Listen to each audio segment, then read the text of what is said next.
morning to you and welcome to the AM show. Now, I want to ask you a question. This morning, have you found time to say thank you to God for bringing you to another day? Have you had that time? If you haven't, just spare some moment to thank Him, because it is not everybody that has been, graced enough to see a new day, but you have. And we are made to understand that when we show appreciation, the more doors open to us. And the Bible even enjoins us to thank Him in all things. So why not spare that few minutes of your time to say thank you, because He's granted you another 24 hours for you to impact this world. So do that. Now, we're glad that you could join us this morning here on the show. Let's take you through how the morning will be. And, of course, we'll bring you Matters Arising this morning. And in the Matters Arising, the NPP says it will petition the Chief Justice over concerns that its Bono Regional Chairman, Abronye DC, may not get a fair trial. Now, you remember that yesterday he got, bail. But the NPP is saying because of the attitude they've seen in this particular process, they cannot trust that he will get fair trial. Questions come up around judicial independence, political prosecutions or persecutions as reported, and confidence in the justice system. Is this a matter of due process or politics entering the courtroom? We'll find out when our guests assemble. Also, years after Ghana's financial sector cleanup, GN Savings and Loans has been restored to Dr. Papa Kwesi Indum. And this is because yesterday the court ruled that his license must be reinstated. You remember that in the lead up to the 2024 presidential elections, Dr. Papa Kwesi Indum petitioned then candidate John Mahama that when he wins, he has to try and restore licenses of banks that were collapsed unjustly. Keyword is unjustly. So yesterday the court decided that, well, he was closed unjustly and so his license must be restored. What are the wider implications for the cleanup exercise? Investor confidence and affected customers will delve into this. And with Parliament preparing to adjourn, renewed efforts are underway to push through the Human Sexual Rights and Family Values Bill, widely known as the LGBTQ bill. Will the legislation finally cross the line, or are legal and constitutional hurdles still standing in the way? You remember that in the past, legal hurdles were reasons why the president then, Nana Addo Akufo-Addo, could not sign, because some people were at the Supreme Court challenging the constitutionality of this matter and some aspects of it. Well, the Supreme Court dealt with the matter, and so now the way is clear. But there are still questions that linger. Will there still be legal hurdles that this particular legislation has to cross? We'll delve into it this morning. Now, joining us for breakfast this morning is Deputy Communications Officer of the NDC, Akosua, widely predicted to be the communications officer of the party. We'll see how it goes. The Director of Legal and Constitutional Affairs of the United Party, lawyer Andrew Appiah-Dankwa, will be here in the studio. Dean of Accounting and Finance at UPSA, Professor Isaac Boadi, and former Deputy Director of the Public Procurement Authority, Kwame Prempeh, will be here as well. We'll serve E-Corner on the show as well. This is Friday, and Noella Karien Yale will be here with the latest on showbiz. So do stay with us. And as we do start always, we start with the AM News with Denisia Poma AJ. My name is Samuel Kojo Brace, and I do this always with the ever beautiful Emefa Akosua Adeti. Wherever you are, however you're watching or listening, we say we are grateful that you could allow us this chance in your morning and in your day. Thanks very much for joining us. We'll take a break and we'll start with Denisia Pomeje with that one. As we say, Infante Akwaba. Do stay with us.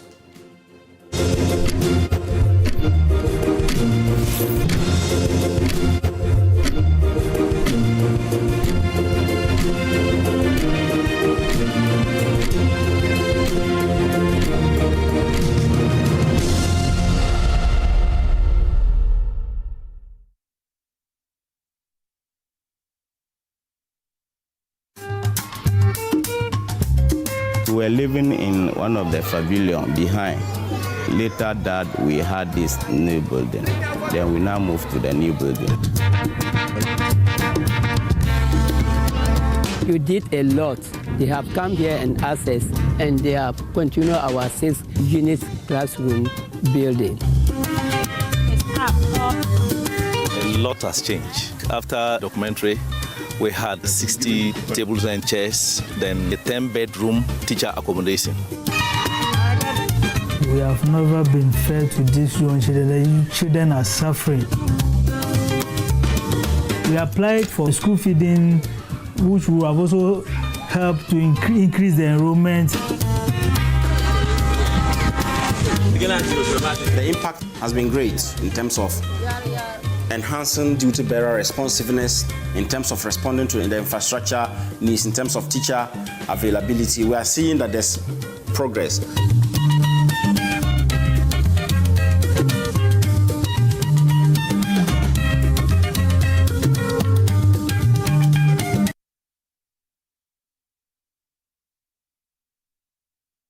Teenage pregnancy is stressful.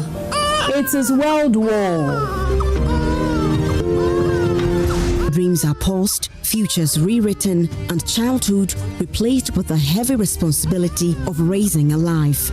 They impregnated her, and at the end of the day, when she came, she was HIV positive. This is not just a story of motherhood, it's a cautionary tale. Your friends will laugh at you at that time because nobody expects you to get pregnant at that time. You get that reactions from the nurses when you go to the antenatal. Some of you will go like Akosua, so they walk off. Too young to mother on Joy News.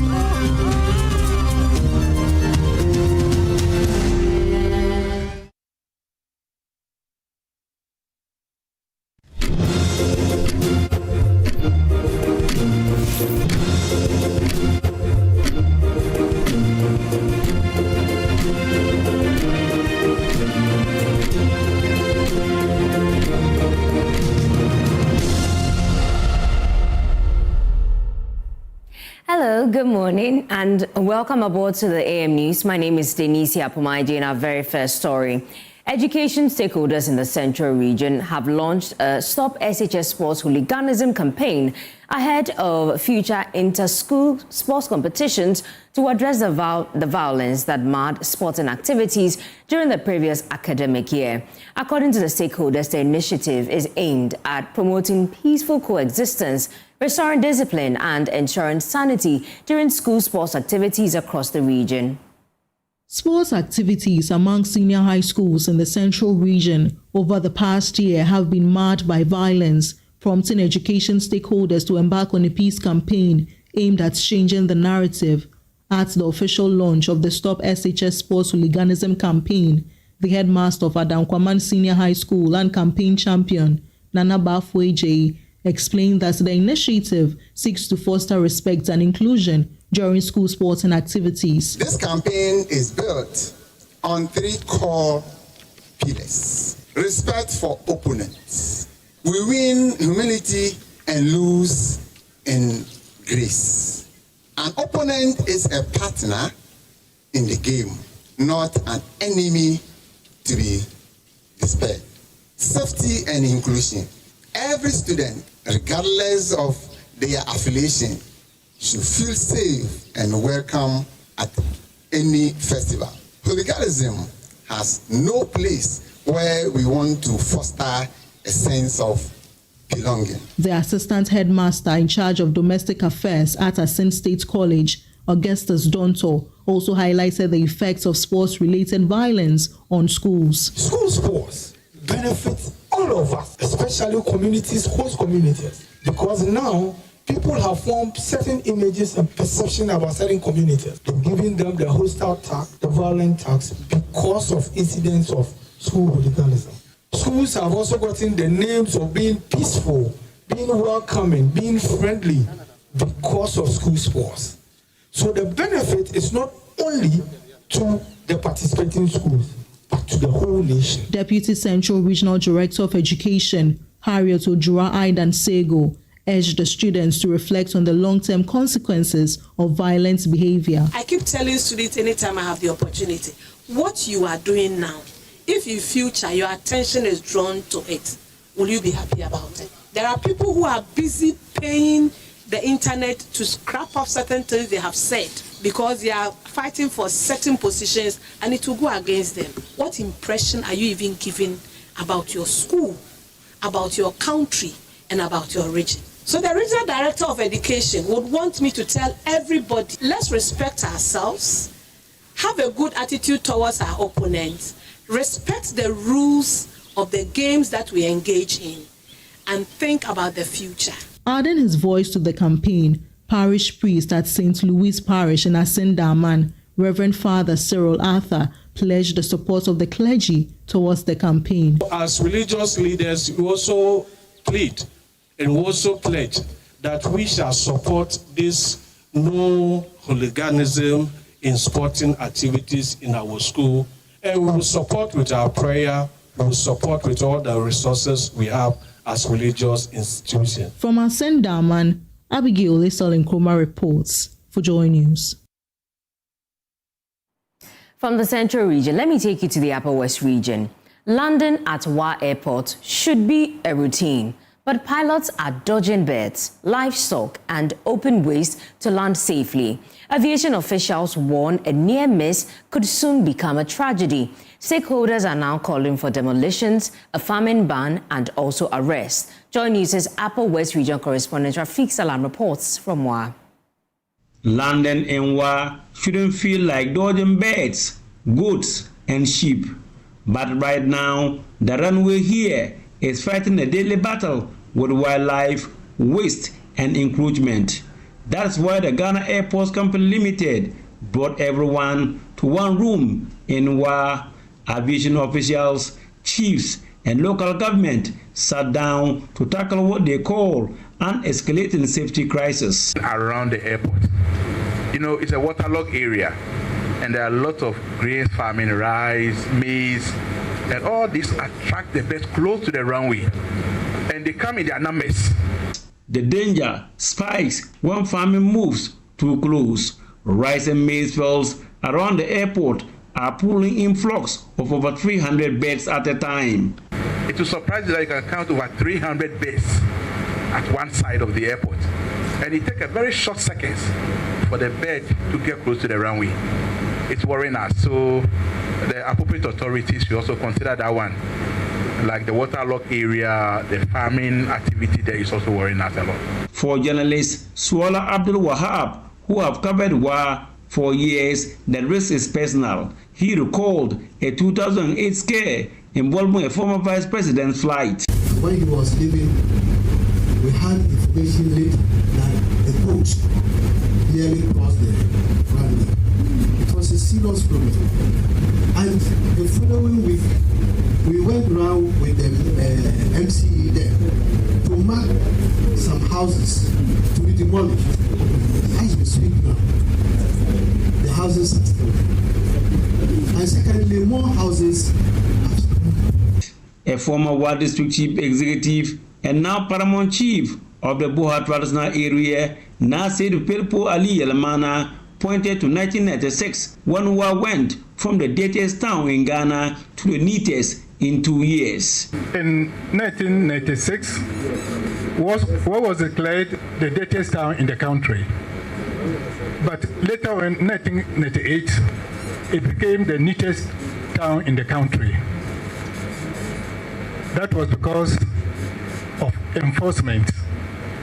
Possibly, things have changed because of the increase in population. But it's still something that can be done with the support of all. So let's all put our children to the wheel and then work hard to improve the situation. Our Powers Regional Minister, Charles Wungoposen, says the bigger problem is the political interference. Influential people are shielding relatives from sanitation fines and is putting the whole region at risk. We are the problems. Those of us sit here who are heads of department issues. Whereas the first person who arrested is one of you who called, the MC. This one is my relative. My wife's something called me. So sometimes we say it in public, but we're all hypocrites. As you said, there can be collaboration with all of our resources, but until the attitude of the Upper West now, those of us who live here change, nothing will happen. After you do the intervention, the next day the fellow is the one even on social media complaining about crime. But when he was his relative, he ran to you, then let him go. Charles Bongo Posing asked the ACL for wastegapes. Even if we were to get a donation of 5 or 10 up of these things to these assemblies, then it can prevent indiscriminate dumping of things at different sites. Because, for example, if somebody goes out, these things are not widespread.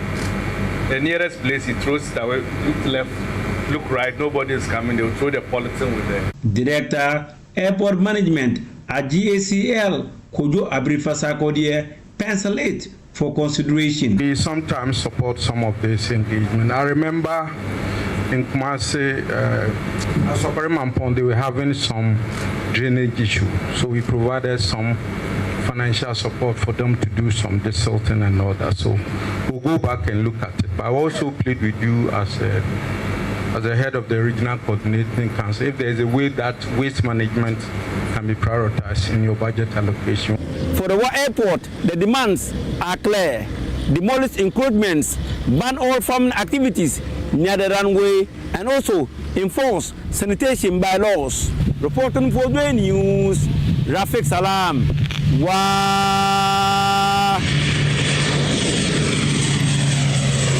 Now, health experts are warning that kidney disease is becoming a growing health concern in Ghana, with many cases going undetected until the later stages. At the annual conference of the Ghana Association of Radiologists, specialists called for stronger collaboration among healthcare professionals to improve early diagnosis and treatment. Martha Sewa-Boache has more in the following report. Read to you. Professionals are raising concern over the increasing number of kidney disease cases in Ghana, with lifestyle habits and environmental pollution cited as major contributing factors. At the annual conference of the Ghana Association of Radiologists, experts stressed the need for a coordinated, team-based approach to healthcare delivery. President of the Ghana Association of Radiologists, Dr. Francis Ofer, says closer collaboration between clinicians, radiologists, nephrologists and neurologists is critical to improving patient outcomes. If we talk about radiologists, we make diagnosis or kind of figure out what is wrong with patients through the use of imaging modalities. So you hear of CT scan, you hear of MRI, ultrasound, etc. So in the normal practice, we have several disciplines. You have the clinicians who are in the consulting rooms. So they also try to manage the patients. But we have realized that most of the time this approach is in silos, i.e. the clinician is doing their own thing, the radiologist is also doing their own thing, everybody is doing one thing or the other. I think that it is time for us to now resort to what we call multidisciplinary approach. So we are focusing on the genitourinary system and emphasizing the need for us to work together. The ultimate beneficiary is the patient that benefits. Okay, so we are looking at that tract from your kidneys, the ureters, the bladder, and then the urethra. And then the studies that are coming up is linking the contribution of galamsey to the rising tide of chronic kidney disease. Meanwhile, President of the Ghana Kidney Association, Dr. Charlotte Osafo, says kidney disease often shows no symptoms in its early stages, making regular screening and early detection crucial. From kidneys to urethra, the genitourinary system is a continuum. Let our care of it be a continuum as well. Integrated, coordinated, patient-centered. The advice that I want to give to the public is that Kidney disease is no respecter of person. If you have been diagnosed with kidney disease, you need to be careful what you take in, and then also you need to make sure that you are regularly visiting the hospital so that if something is seen early, then that can be managed. Let's drink a lot of water. Let's make sure that we check our blood pressures. If it's high, control it. Check your sugar regularly. If it is high, make sure that you are controlling it. Avoid painkillers, avoid herbal medications, and then eat well.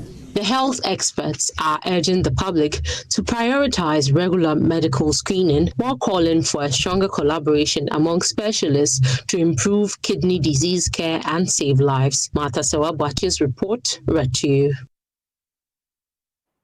The Ghana National Association of Driving Schools is calling on the government and the Ministry of Transport to intensify driver education and strictly enforce mandatory training through accredited driving schools. The appeal follows concerns raised by the National Road Safety Authority, which attributed the growing number of road accidents and fatalities largely to human behavior and driver negligence. More in the following report. National Road Safety Authority, in an address to the media on April 7, 2026, identified human factors as a key cause of increasing road crashes and deaths recorded across the country. The development has prompted the Ghana National Association for Driving Schools to intensify calls for comprehensive driver training nationwide. Speaking during the visit to the office of the National Chief Imam, the association's General Secretary Ali Wahab reiterated the importance of enforcing road safety laws to improve driving standards. Road safety has caused this nation a lot, and it's time that we intensify driver education to avert that narrative. If we don't do our possible best, the carnage on the road will never stop. The LI 2180 also states that when you want to renew your license, you still have to go for a refresher course. If the court finds you that during the course of your driving, they deem it necessary that you need a training, the court also allows you to go back to the training. But how effective is this thing happening?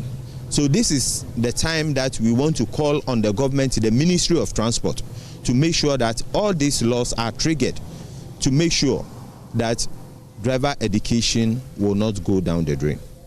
The National Administrator of the Association, Emmanuel Anoba, also stressed the importance of proper driving education through certified driving institutions. It's very necessary that every would-be driver goes through the right training. Now on the road, there are a lot of factors. We have other road users too. You need human judgment to be able to tell that somebody behind you is going at this top speed. Perhaps something is wrong with him. So if you are defensive enough, you allow the person to pass. The driver training school, we do all these things. We take you through all those aspects. When you want to drive, go to a certified driving school. A driving school that is certified by the Driver and Vehicle Licensing Authority. Sheikh Dr. Osman Nuhu Shaributu, widely recognized for his advocacy for road safety and national peace, endorsed the association's call for improved driver training. He offered prayers for the association and called for unity, peace, and collective responsibility in ensuring safety on the roads. Whatever would be beneficial or would be very good for the nation, may God help you do. Whatever is unacceptable, may God avoid it. The National Chief Imam is praying that the peaceful atmosphere we are enjoying, he's praying that may the other neighboring countries around us also see that light and live peacefully. The Ghana National Association of Driving Schools believes that strengthening driver education, enforcing refresher training for license renewals, and ensuring all motorists pass through certified driving institutions will play a critical role in reducing road accidents and improving safety on Ghana's roads. For Joy News, Mavis Kabuko's report read to you. Well, it's time for some business news. The Ahanta Pele, Samuel Kojo will bring us that right after this breather.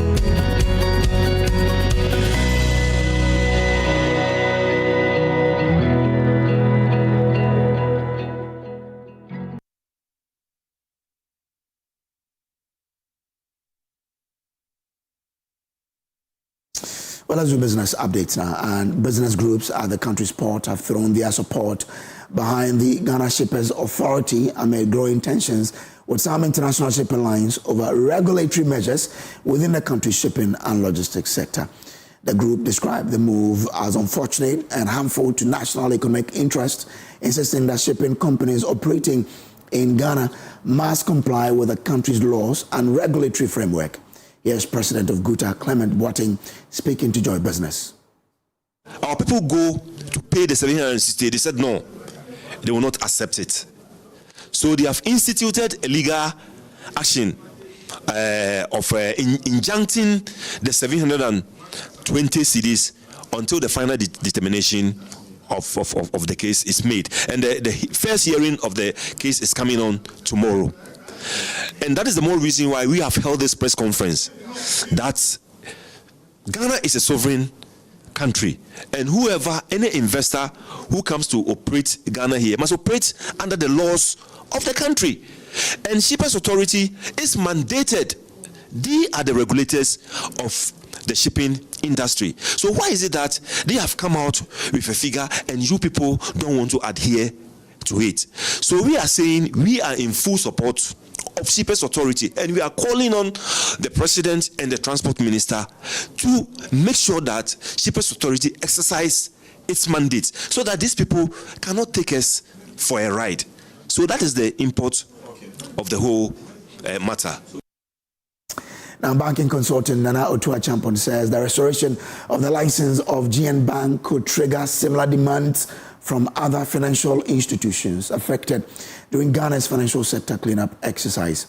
According to him, the development could have far-reaching implications for the country's banking sector. Speaking to Joy Business, Nana Otua-Champon noted that any move to reinstate revoked licenses must be carefully managed to preserve confidence and stability within the financial sector. As you know, it wasn't only GN savings and loans that was affected. There was quite a number of them, both at the universal banks level, at savings and loans level, finance houses level, and even coming down to microfinance. The only sector that was not affected was rural banks. They were ring-fenced. And therefore, if these rulings stand, no two court cases are the same anyway. The others that, Section 123 affected them may also want to follow suit and then see if they can have their licenses restored. So I think it's got a very extensive implication for the financial services sector. And that's how we wrap up the business update. Back to you, Denicia. Thank you, Ahanta Pili, Samuel Kojo for bringing us business. Don't forget that the AM show is sponsored by Shell's Silicon Paint from Mazar Group, Syntex Pipes, and also Time Herbal Mixture. For more news, please do log on to myjonline.com. Up next is sports. Enjoy the rest of the show. Have a lovely Friday.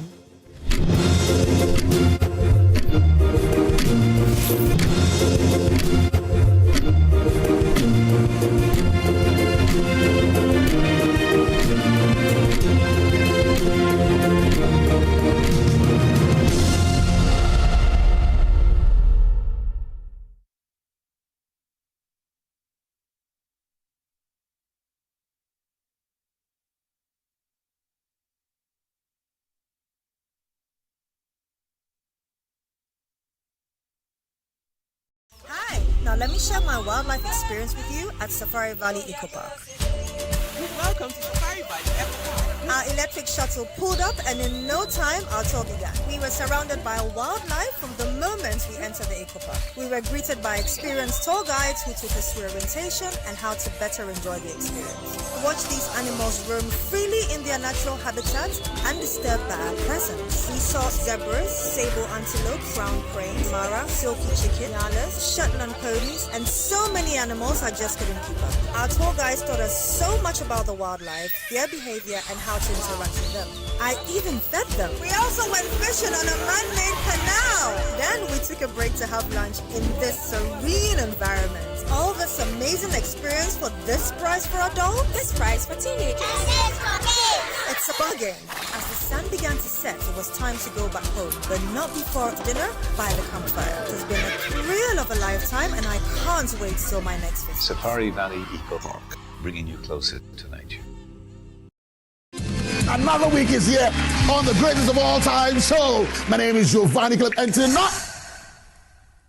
tonight we're bringing you talent. Contestant number 1, let's bring Emefa. Let's bring. You did it for you. Cut. Oh, there is a leakage. Where's the plumber? For quality and durability, insist on Syntex pipes. If you want quality, this be where you belong. Strong, tough, and reliable. Your perfect match to your trusted Syntex pipe. Syntex pipe, it dey carry water, no wahala. Syntex pipe, it dey make water dey flow. Syntex, and you're strong, and you're tough.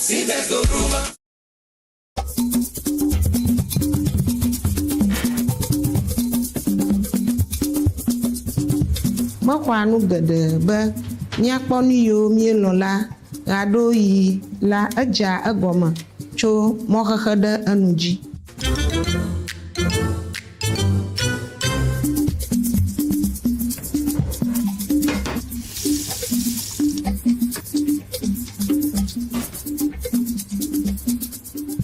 Balala na mama di na sesi ehia yo enye balala mudododo blanu swe wowo ni Jofa dada nanu ja agome chonya plewo balala bashad beji. Good Conduct, Great Life is brought to you by Indomie. Tastes great. More Kivo inside. Kivo Gari Soaking Mix. Taste of Ghana. Game on. Confirm your participation. Place bets on sport.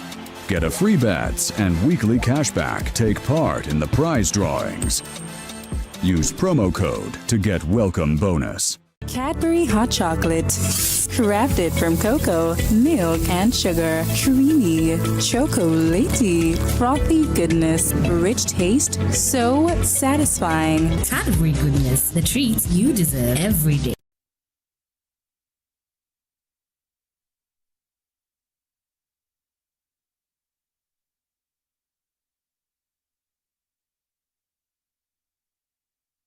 Teenage pregnancy is stressful. It is world war. Dreams are paused, futures rewritten, and childhood replaced with the heavy responsibility of raising a life. They impregnated her, and at the end of the day, when she came, she was HIV positive. This is not just a story of motherhood, it's a cautionary tale. Your friends will laugh at you at that time because nobody expects you to get pregnant at that time. You get that reactions from the nurses when you go to the antenatal. Some of you will go like Akosua, so they walk off. Too young to mother on Joy News.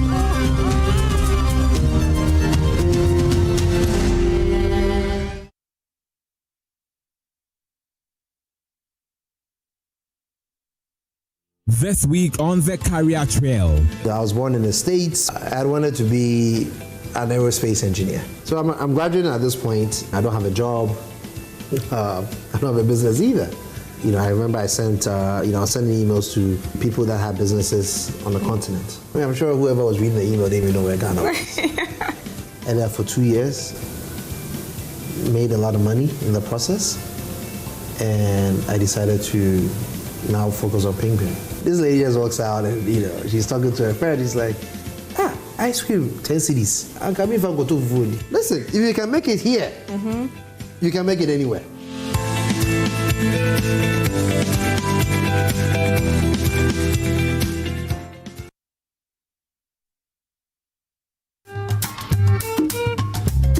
We were living in one of the pavilion behind. Later that we had this new building. Then we now moved to the new building. You did a lot. They have come here and asked us, and they have continued our 6-unit classroom building. A lot has changed. After documentary, we had 60 tables and chairs, then a 10-bedroom teacher accommodation.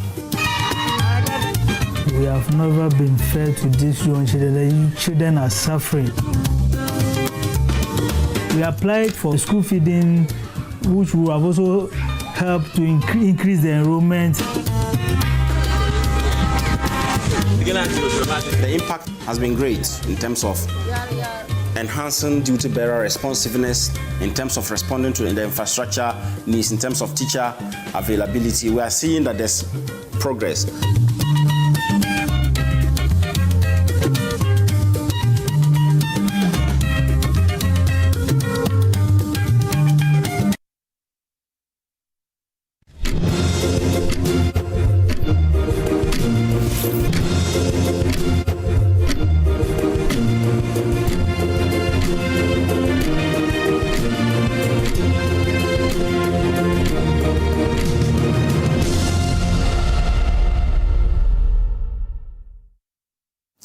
Time for sports on the AM show. My name is Haruna Mubarak. The segment is brought to you by Litina Travel and Tours 2026 Global Football Festival. Now, as Ghana faces England at the 2026 FIFA World Cup in Boston, Litina Travel and Tours, in partnership with the Ministry of Trade, Agribusiness and Industry, invites Ghanaian businesses to participate in the Made in Ghana Expo on the 22nd of June and 23rd, 2026 to connect with international buyers and investors. Call 0244-260-789 today or visit Litina at Alisa Hotel Northridge and secure your spot on this once-in-a-lifetime journey. To our first story, Desmond Ofer will lead the Black Stars in their international friendly against Mexico in Puebla, following the absence of head coach Carlos Queiroz due to personal reasons. Ofer, who has supervised the team's preparations since arriving in Mexico, will be assisted by goalkeepers trainer Daniel Gaspar and set-piece coach Gogre de Grove. Meanwhile, Black Stars assistant coach Roger Desa has described the talent in the squad as unbelievable and believes the selected players can make a difference at the World Cup. You know, a lot of film. It's just video after video, game after game. I now fly out to go, you know, to Rome and Spain and back to Cagliari to go and watch, you know, all the players and the coach is doing the same and other staff members are doing the same. So it's massive. The workload now is just, it's crazy because we're trying to catch up, as you can imagine. And then, of course, having watched the game today, with the matches today that we saw in the training yesterday, for me as an African football sort of lover, the talent is unbelievable. It really is. I think you guys don't know what talent you have with limited sort of development structures. You guys have so much natural talent, you know. Obviously to make the country happy, the people happy, the players happy, ourselves, you know, the federation, of course, and that's with wins. I mean, that's the way the game is. But I think if Mr. Queiroz does his best, there's not a lot better than him.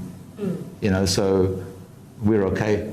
You know, we're okay, and I think you have the players that if they work with him and they back his decisions and his sort of way of doing things and his experience, and you can learn from him so much. You know, we can do something.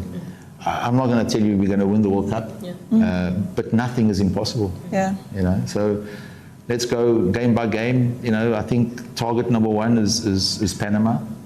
Target number two will be England. You know, and then after that Croatia, and we'll see where we are at that stage, and hopefully we can have another go at the knockout stages. And you know, once you get into the knockout stages in tournament football, it can be a little bit more of a leveler. You know, you've got a better chance to go through, and who knows? I think if our players play to their potential, we have a realistic chance to sort of, you know, progress. I think there's just a little bit of cohesion amongst the players because they can all play.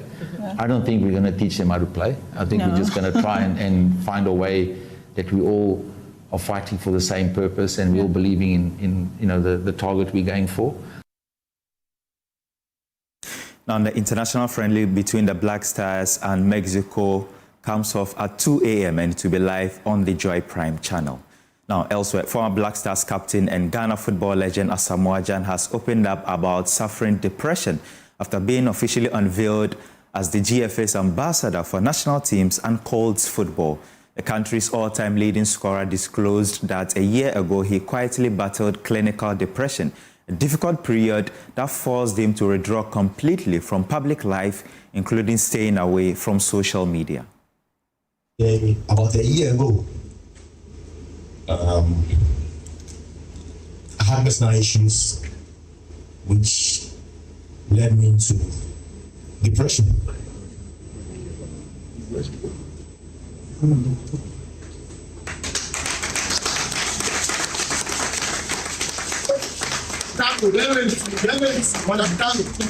Everybody can go through this stuff, but I was at home one day and my brother told me president is looking for me. And I said, which president? And he said, Mr. Kojo. And then I said they should let him in. So I had a one-on-one conversation with him. I wasn't myself at that time. If all of you are on social media, you will see I went off social media for some time. So what he told me was, and I can remember immediately, he said, Asamoah, we have a lot of things to do. Don't do this to yourself. And I was like, that was when I came back to my senses and I was like, what are we supposed to do? And he said, we have a lot of things to do when it comes to grassroots. You have been an inspiration to the youth, you have been an inspiration to Ghana, and there will be a lot of things people will be looking at. So we have to take a step, we have to work together. As I'm standing here, this event should have been like a year ago, if I can remember. It should have been like a year. But I thank the Almighty God. Everything is okay. Now, Ghana's Black Stars continue their quest for qualification to this year's FIFA Under-17 World Cup, with Uganda standing in their way on Saturday.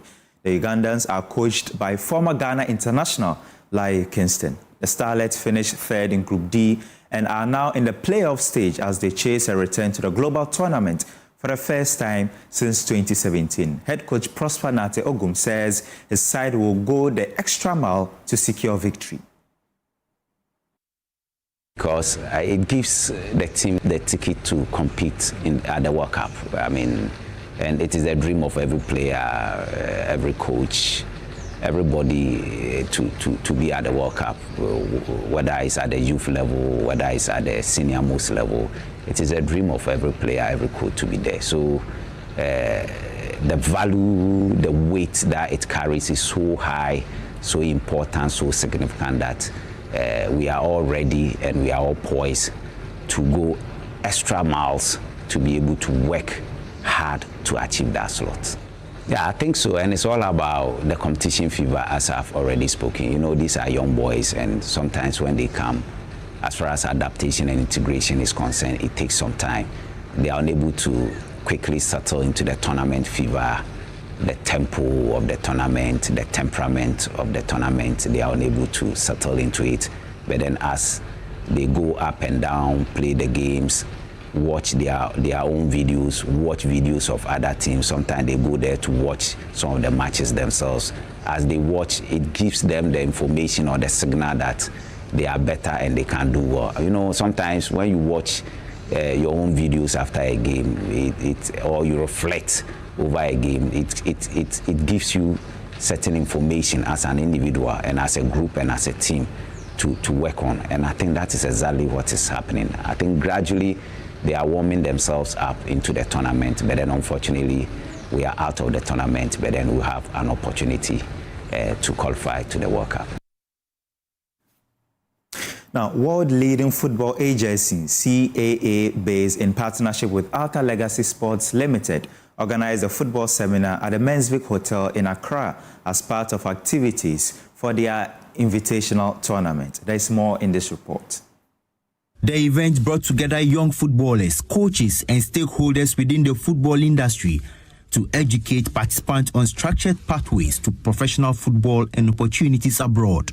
The Professional Footballers Association of Ghana, the Italian Embassy, and the CA base were among the industry figures present at the seminar. Chief Executive Officer of Alta Legacy Sports Limited, Oliver Alta, explained the significance of partnering with CAA base, regarded as one of the world's leading sports agencies. At this time, I think the caveat or the addition is to bring in CA base, which you all heard from their presentation, is the #1 agency in the world, and it's taken us a long time to be able to convince them of the African market.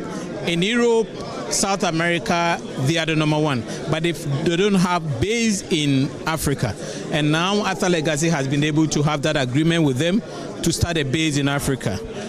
This particular tournament was just the beginning. It was just for them to see what kind of talent we have here, and I can assure you that when they came in here, they were surprised at the level of talent at the age of 14, 15, 16. So we think that it is something that they're going to build on it with a partnership of Alta Legacy. Alta also stressed the importance of education within football and sports business management. We cannot help these players if they are not educated. We cannot help these clubs if they are not educated. I see in my line of business, I see so many people making mistakes, and that is affecting them. So that is why I thought that it was important to have this seminar, so people are educated and they understand the business of football. CA-based football consultant Aaron Efriye expressed his excitement about the partnership and its potential impact on football development in Ghana. No, it's been a long time coming. As I said in the presentation, I'm also a Ghanaian, so being able to be back at home is important for me, and if we can help the young talents here progress to the next level, then of course we will. So this has been a long time in the making. Base has worked with Arthur for over 10 years, so it was only right that we done something along the lines of this. The Alta Legacy tournament, which runs from May 18 to May 22, continues to serve as a platform for identifying and nurturing young football talent while exposing players to opportunities within the global game.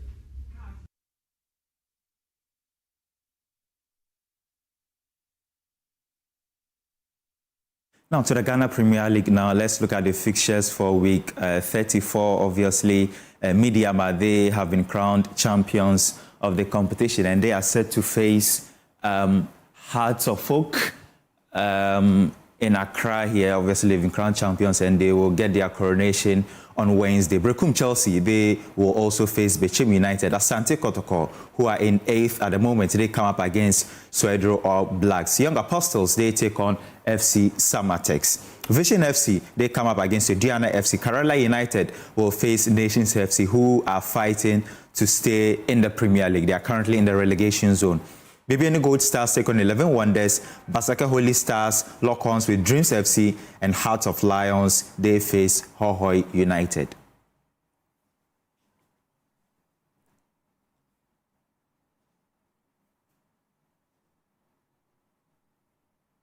Now, so let's also look at the fixtures for week 38 of the English Premier League. Obviously, Arsenal are the champions of the competition. But it starts with Manchester City. They come up against Aston Villa. They've already secured the 2nd spot in the Premier League. Manchester United have already secured 3rd, and they come up against Brighton and Hove Albion. Fulham, they take on Newcastle United. Spurs, who are fighting to stay in the Premier League, they come up against Everton. Liverpool, they are hoping to secure the 5th place and qualify for next season's Champions League. They take on Brentford.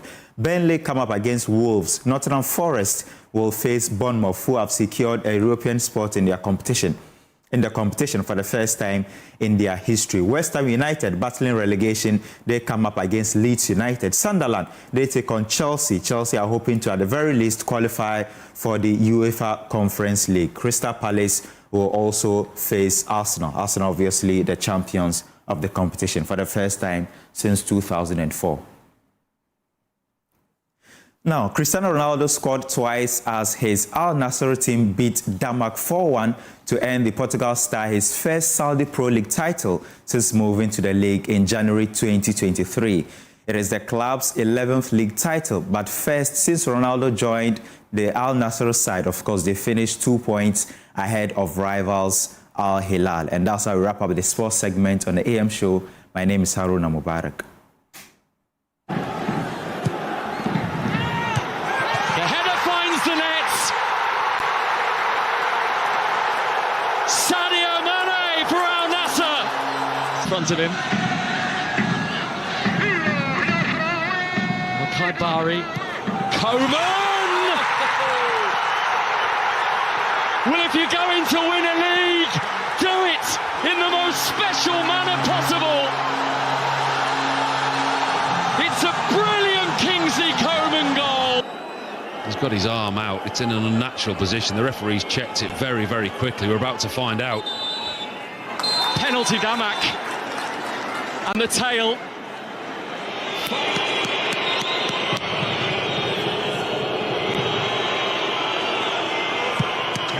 And Silla scores. Carry a threat. They will go forward. They will try and get something from this game.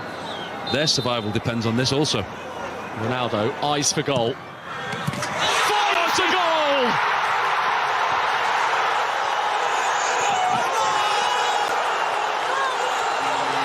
The most famous number 7 of them all is about to end Al Nassr's 7-year wait for a league title.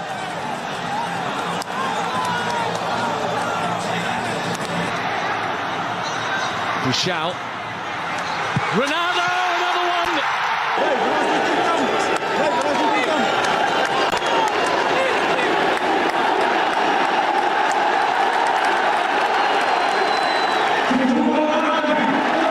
And he's soaking it up.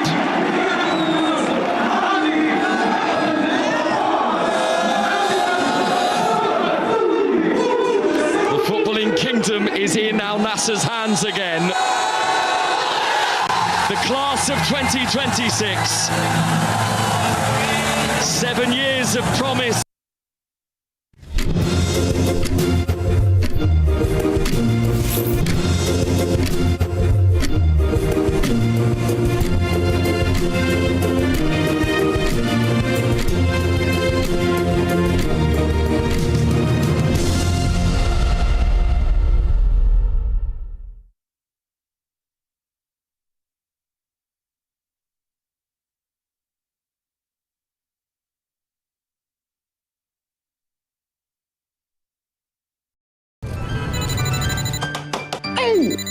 Is your tech holding you back?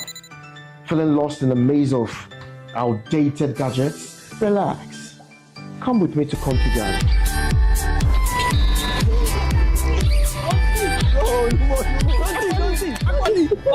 Magic. Now I've been international fashion designer. No more pencil than talk matter beer. Coffee Ghana. Class in boy. Oh, number 1.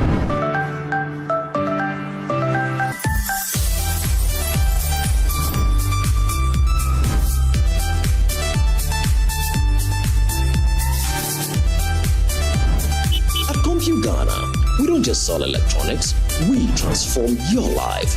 From office to home appliances and more, we have everything you need to step into the future. Comfy Ghana, class in class. Comfy Ghana, number 1. Hi, now let me share my wildlife experience with you at Safari Valley Eco Park. Welcome to Safari Valley Eco Park. Our electric shuttle pulled up, and in no time, our tour began. We were surrounded by wildlife from the moment we entered the eco park. We were greeted by experienced tour guides who took us through orientation and how to better enjoy the experience. Watch these animals roam freely in their natural habitat, undisturbed by our presence. We saw zebras, sable antelope, brown crane, mara, silky chicken, nyalas, Shetland ponies, and so many animals I just couldn't keep up. Our tour guides taught us so much about the wildlife, their behavior, and how to interact with them. I even fed them. We also went fishing on a man-made canal. Then we took a break to have lunch in this serene environment. All this amazing experience for this price for adults? This price for teenagers. It's a bargain. As the sun began to set, it was time to go back home, but not before dinner by the campfire. It has been a thrill of a lifetime, and I can't wait till my next visit. Safari Valley Eco Park, bringing you closer to nature.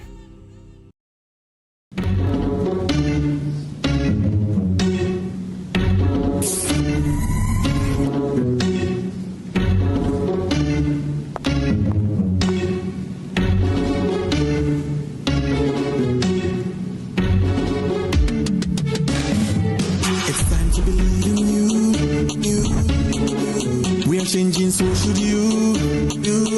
If you're dreaming, don't be afraid. And in the valleys, keep your head up high. Dare to dream with Puma drinks. Yeah, believe it, you can achieve. Oh yeah, clap your hands for the whole new vibe. Make we set the bliss. Oh yeah, come alive. Let me hear you.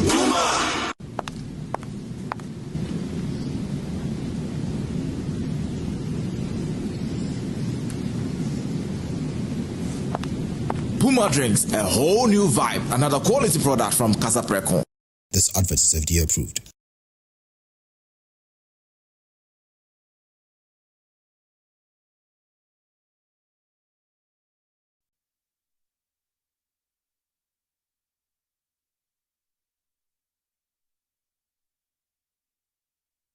This week on the Career Trail. I was born in the States. I wanted to be an aerospace engineer. So I'm graduating at this point. I don't have a job.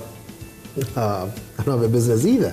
You know, I remember I sent, I was sending emails to people that had businesses on the continent. I mean, I'm sure whoever was reading the email didn't even know where Ghana was. And then for 2 years, made a lot of money in the process. And I decided to now focus on Penguin. This lady just walks out and, she's talking to her friend. She's like, ice cream, 10 cedis. I'm coming if I go to food. Listen, if you can make it here, you can make it anywhere.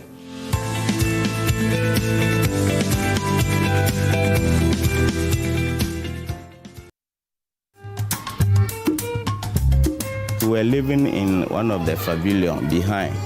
Later that we had this new building. Then we now moved to the new building. You did a lot. They have come here and asked us, and they have continued our 6-unit classroom building. A lot has changed. After documentary, we had 60 tables and chairs, then a 10-bedroom teacher accommodation. We have never been fair to these young children. The children are suffering. We applied for school feeding, which will have also helped to increase the enrollment. The impact has been great in terms of enhancing duty bearer responsiveness, in terms of responding to the infrastructure needs, in terms of teacher availability. We are seeing that there's progress.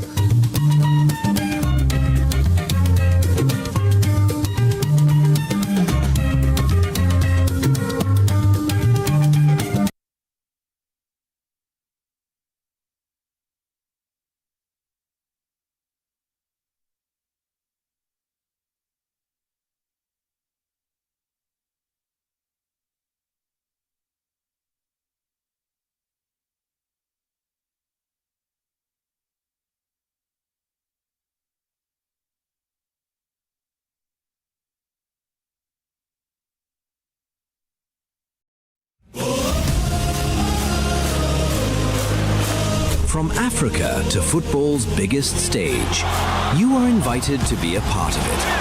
Feel the rush, the passion of every moment. Don't just watch the game, live the FIFA World Cup experience. With VIP seatings, exclusive lounges, gourmet dining, priority access at every turn, luxury all around you. Seamless, effortless, exceptional. Because this is more than a ticket. This is your FIFA World Cup 2026 experience. Brought to you by Match Experience Hospitality. Call 055 155 1119 or visit matchexphospitality.com to secure your packages or walk into any Absa Bank branch, our official banking partner, for more information and payment. Welcome to Sulas Enterprise, the shop that deals in industrial machinery such as generators, rice millers, water pumps, compressors, and mowers. From the smallest to the largest capacity, at Sulas Enterprise, we give you nothing but the best from the best brands such as Honda and Perkins. When it comes to our generators, we also sell mowers coming from brands like Honda, Briggs and Straton, and Oleoma. And when it comes to our water pumps, we offer you brands like Lily, and Pedrolo water pumps. We also sell rice millers for all capacities. We are located at Spentex, Kakalika Plaza. Also, find our various locations as displayed on screen or call us on the following numbers: 0243-839-463 or 0554-154-416 or 0240-541-493. Sulas Enterprise, where quality meets affordability. Hi. Now let me share my wildlife experience with you at Safari Valley Eco Park. Welcome to Safari Valley Eco Park. Our electric shuttle pulled up, and in no time our tour began. We were surrounded by wildlife from the moment we entered the Eco Park. We were greeted by experienced tour guides who took us through orientation and how to better enjoy the experience. Watch these animals roam freely in their natural habitat undisturbed by our presence. We saw zebras, sable antelope, brown crane, mara, silky chicken, nyalas, Shetland ponies, and so many animals I just couldn't keep up. Our tour guides taught us so much about the wildlife, their behavior, and how to interact with them. I even fed them. We also went fishing on a man-made canal. Then we took a break to have lunch in this serene environment. All this amazing experience for this price for adults? This price for teenagers. It's a bargain. As the sun began to set, it was time to go back home, but not before dinner by the campfire. It has been a thrill of a lifetime, and I can't wait till my next visit. Safari Valley Eco Park, bringing you closer to nature.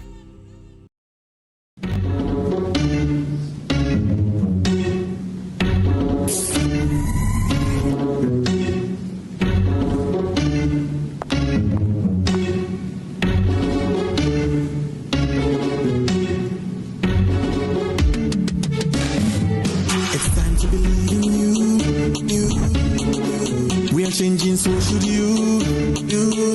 If you're dreaming, don't be afraid. And in the valleys, keep your head up high. Dare to dream with Puma drinks. Yeah, believe it, you can achieve. Oh yeah, clap your hands for the whole new vibe. Make we set the blaze. Oh yeah, come alive. Let me hear you.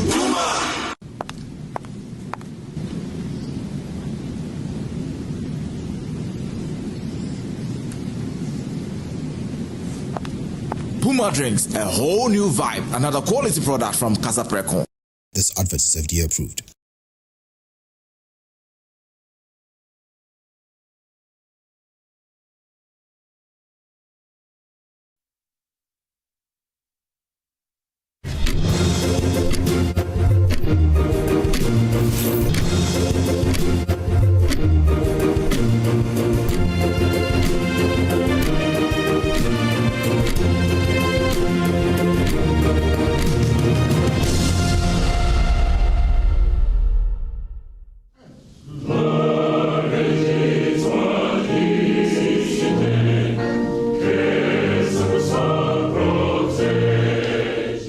Question comes to me more often than I expected.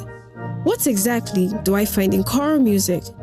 Sometimes it's said jokingly, sometimes out of curiosity, and sometimes it is said in a way that makes me feel like I need to explain myself. Because to many of my friends, this is music they associate with older people, church services, funerals, with something slow and distant from the world we live in now. And yet, this is where I keep returning. Some people discover music later in life, but for me, music was already waiting even before I understood it. I was born into a family where choral music wasn't just something we listened to, it was something we lived. I grew up hearing rehearsals at home, watching my family sing, and then I fell in love with choral music, and even today, I sing. Guide me, O the great Jehovah.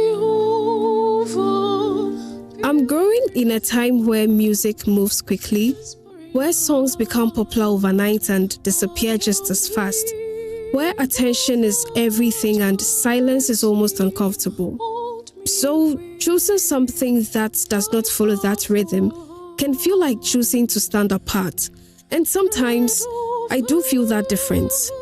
Because when people ask why I'm still holding on to choral music, what they're really asking is why I'm choosing something that does not follow with the times. So I began to look for answers, not just in what I feel, but in the people who have stayed with this music long before me. People like Dr. James Varikamal, who has spent most of his life in choral music. Choral music gives me the peace I want. It's the most peaceful music. It's the most work with advanced literature and a lot of things. So being a child, I learned so much from it, and I've always been glued to it. That's why I'm still in choral music. Now, peace is not the first thing that most young people look for in music. But listening to him, I begin to understand why it really matters. Because choral music does not overwhelm you. It settles you, and it gives you something steady to hold on to.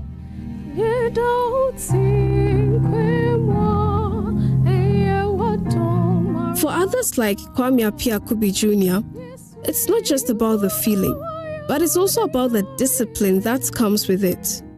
Choral music, I think, demands a lot in terms of learning. So you are made to learn every little thing that has to do with music, because you have to read music to be able to do choral music. And so there's nobody who can be in choral music without learning the rudiments of music and grow with it.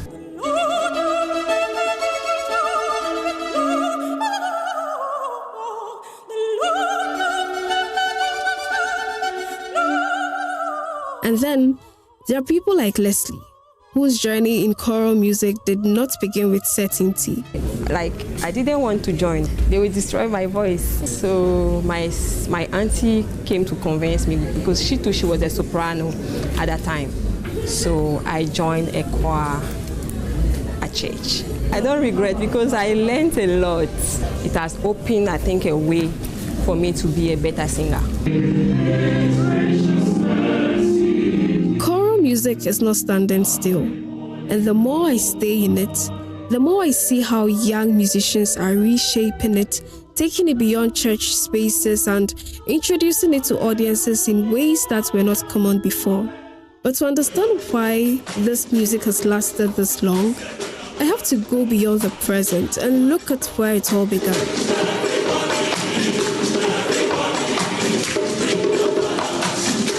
People like Dr. Benjamin Amachi-Boateng help explain that history. Before the whites came, we already had our traditional songs, which were performed by groups, especially when you go to the village areas. We had a way of singing our own songs, which is choral, is still choral. But if you talk about formalizing, maybe writing it out as people define choral music as music that is written out, then you can say that yes, is the whites who brought it during the time of colonization. But this did not start today. Ghanaian composers like Ephraim Amu, Kobna Nketia, and Ken Kafui made sure this music would not just sound Western, but would carry our language, our stories, and our identity. The difference at the point was that we had to introduce our language into it. So the style is Western, the body is Western, but the text is local. Combining these two, I want to write in both feet, Western, African. I don't want to throw away my Africanness. Despite all this depth, the question still remains. People often say choral music is for older people. It's because the devices, the elements used to compose such music are very tough and strong. The melody, the harmony, the lyrics, everything that goes into it, the development is very hardcore. So it's very difficult to break it. Just when it comes to our choral music, very powerful, even highlight music. When you sing them, you see that you've sung a whole subject. I mean, it covers a whole sermon. You feel like, oh, everything that I wanted to say has been covered. If choral music is going to grow beyond what it is now, then it cannot be left to survive on passion alone. It needs deliberate support, investment, and it needs recognition as part of Ghana's cultural identity. If our state institutions could just be a little interested in finding out more about choral music, as you are doing, I think we'll go far. We will discover a lot and we'll see how to stay up there on the continent, in the world. We can promote Ghana music.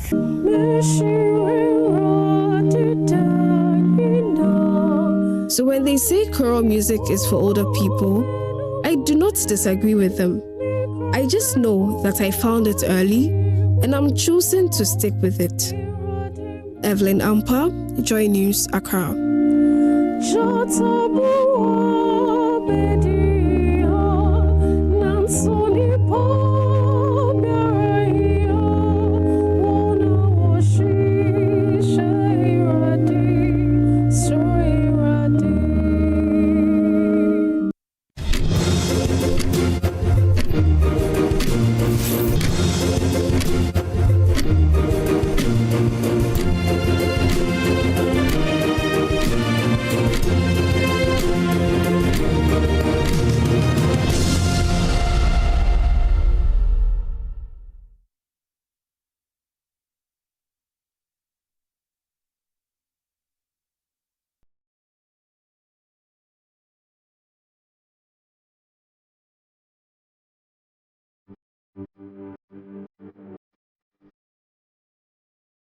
When news breaks, there's no pause button.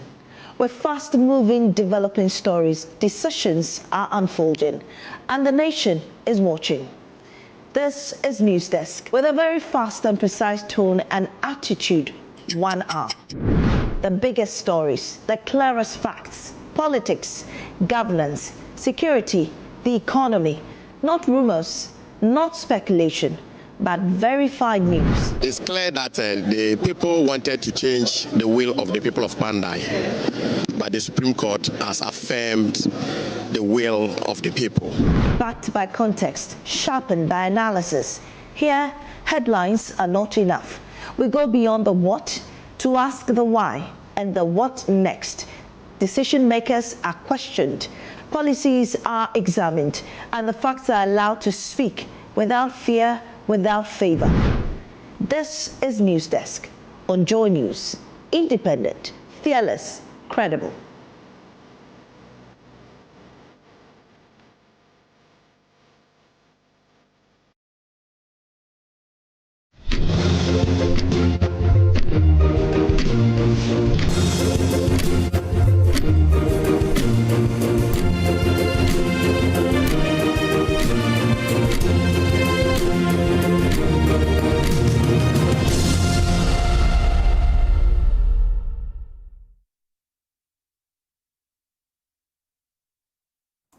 All right, welcome back to the AM show. Time for us to delve into the news segment, news review segment. But let's look at what the papers are reporting before I bring in my guest.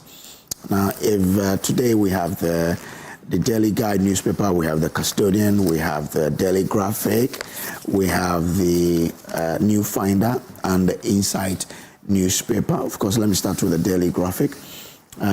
on the front page. Forestry Commission sets up camps to protect forest reserves. It's on page 13. You can get the details of that. Banner headline, GN Savings and Loans License Restored, Court of Appeal ruling. The details is that the Court of Appeal has unanimously restored the license of GN Savings and Loans Company Limited. That was after a 3-member panel of the Second Highest Court quashed the decision of the High Court, which upheld the revocation of the license on the grounds that the decision was unfair and unreasonable. By the judgment, both the decision to revoke the license and the High Court decision to uphold same have been quashed. Okay, so that's what it is. Now, don't ban second-hand clothing, address the waste, landfills, 2 landmarks co-founder says, and break elite state capture to boost a development, Professor Mauko Yavuga has said. Now, so that is that. Now, Ghana is Ebola free. That's from the Insight newspaper. Ghana is Ebola free. Health Minister assures calls on Ghanaians to stay alert and practice good hygiene. So that's the last time I had a call from someone who was saying that we should be finding out what the minister, what our preparedness is like now. The minister has come out, he says we should practice good hygiene. So the hand washing that we used to do those days, we should start again. Parliament cracks down on SOE accountability. Details are on page 5. Somalia's future leadership debate brings Mohammed into spotlight. Wow. So that's what Mohammed Mahmoud. I'm sure that's how the name will be like. Now, Cuba condemns U.S. indictment of Raul Castro as pretext for aggression. Moroccan police interrogate left leaders for opposing normalization with Israel. And GN Savings and Loans will bounce back bigger and better. Indum assures after court victory. Let's do the Daily Guide newspaper now. Now, the minority demand probe into Dumso. That's from the Daily Guide. Minority demand probe into Dumso. That's after the Parliament, resumed sitting yesterday. Restore GN Savings and Loans license and assets. BOG ordered. Abronye freed on 100,000 cedis bail. And police chases Arabic teacher for defiling 2 boys. Details on page 6 of the paper. TikToker arrested over Muhammad death threats. So that's also on page 6 of the Daily Guide newspaper. Let's do the Custodian newspaper. NPP to petition CJ over judges' misconduct in Abronye case. NPP to petition CJ over judges' misconduct in Abronye case. This is one of the issues on our table this morning. Stop NDC from grabbing NPP project. Baumia urges minority. That's after he met them ahead of the resumption of the House yesterday. Affair marking fires NDC government over suffering farmers, Dumso, political persecution, and failed governance. That's from his speech in Parliament when the House reconvened yesterday. And Gamanche praises Gold Board for protecting Ghana's gold sector. That is to Akogan's boss in the communication area. I mean, his soon-to-be predecessor. Sami JV is doing some magic at Gold Board. So Gamanche is praising him and the Gold Board for the wonderful work they're doing in protecting Ghana's gold sector. Details are on the back page of the paper. Now, on the same back page of the Custodian, banks may reject some forex deposits soon, according to Gideon Boako. I saw that post on Facebook yesterday. Get details on the paper, on the back page of the Custodian newspaper. Ghana's digital city target cross-border trade, financial integration. That's according to the governor of the Bank of Ghana. Okay. And the final one is a new finder on the front page. GN Bank is back, court orders. And BOG will fix BOG will not fix CD rate. governor says GSE rewards investors over 71% returns in financial stocks. And Film Development Fund launched to boost Ghana's movie industry. Lending rates fall to 17.33%. Wow, that's some good news there for industry. Okay, so that's let's start. Let me introduce to you my guest this morning, Deputy Communications Officer of the NDC, Deputy National Communications Officer of the NDC, Akosua is here. Good morning to you, sir. Good morning, bro. Trust all as well. Yeah, everything is fine. I am told you are the incoming successor. If the time comes, I'll show up. You show up? Yes. All right. Let's see how that goes. We'll show the best then. Thank you very much. Director of Legal and Constitutional Affairs of the United Party, Andrew Piadankwa Esquire. Good morning. Yeah, I'm doing. It's been a while, my friend. Yeah, long time. How's business? After we did inside from.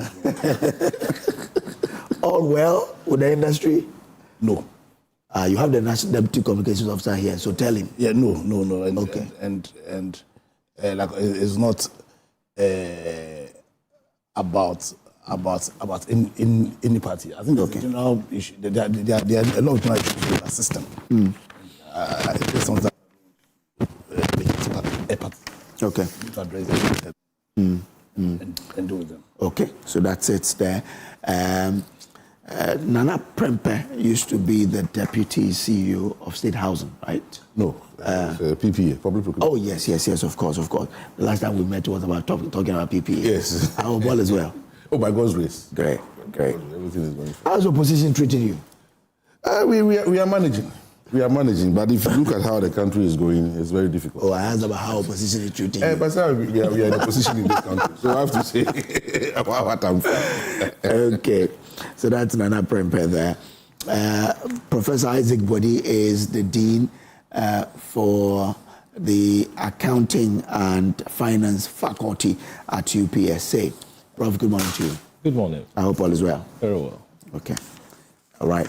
Let's delve into our issues. Let's start with the NPP set to petition the CJ over judges' misconduct in Abronye's case. Now, the NPP has served notice it will petition Chief Justice Paul Bafo-Boni on Friday, May 22, that's today, over what they described as misconduct on the part of the judge who presided over the Circuit Court 9 in the case involving the party's Bono Regional Chairman, Mr. Kwame Bafo, popularly known as Abronye DC. The main opposition party said it decided to take this action because of what it considered to be unfair treatment of Abronye during the legal proceedings, particularly his remand into custody over the past 9 days. Okay, well, this one I'll start with the party's person here, Nana Prempeh. Nana, that is we know that for all legal matters, the court need to sit over it and then adjudicate it. In adjudicating, there are several processes that the court will use to do that. And one of them is what the judge used. Why has it become a matter that your party says the judge was unfair, such that you have to go to the CJ? Okay. Let me say a very good morning to the viewers, and to you and my co-panelists and everybody in the studio. And also bring a good morning from Dr. Baumia to all Ghanaians. He says hello. My brother, if you look at the case very well, if you look at the fact that it took several days for the judge to even bring out, the ruling, then it begs the question whether he can be fair moving forward. Because I don't know why, I think the ruling was about 5 pages, 4 pages. If you look at, it's about 4 pages. About 4 or 5, I think. Yes. And it took so many days for him to bring it out while Abronye was in custody. It was deliberate to keep him there, to show him where the power lies. And I think with such a judge, as my General Secretary is saying, we can't move on with such a judge. And it's becoming far too many. But how do you describe it as deliberate when the man is following legal processes? Oh, but we are in this country, we know the legal process. It doesn't take this number of days to bring out this simple, document. Especially when people have been requesting for it since the day, and deliberately delaying while the man is in custody, waiting for bail. This thing could have been resolved. I don't think it should have been taking more than 1 day to resolve this, so that we can appeal and then get the bail, conditions met. So if you look at how the case have gone, and if you look at even the case he's been accused of, this should not be something that has to be, he has to go to jail for. Because if you remember, I think in 2020, the current Attorney General also criticized the ruling, after the election petition. He also said that, it looks like the judge had a predetermined outcome, which is similar to what Abronye said. And he was only charged for contempt, and he was made to apologize. And that was it. We moved on. So how come in Abronye's case, he's being dragged through the courts, he's being put in BNI cells for all these days, just to show him where power lies. So if you go through how Abronye is being treated, and especially by this court, and if you've also listened to what the minority leader also said, it means this judge cannot be trusted, with the case. And we have to ensure that we move on to a very impartial judge who can look at this case critically and then judge it and put where law is supposed to, to be put. Because we are in this country where if you see what is happening to NPP members, I think we must all be worried. We must all be worried. Because it looks like an NPP member cannot criticize a court in this country anymore. Where in the past, everybody, not only NDC members, had the privilege to criticize the court when they saw fit. And you don't have to go through this process. So for me, I agree with my General Secretary that we are going to petition the courts and this judge must be removed, and then we go to a different judge where we think that the rule of law will be respected.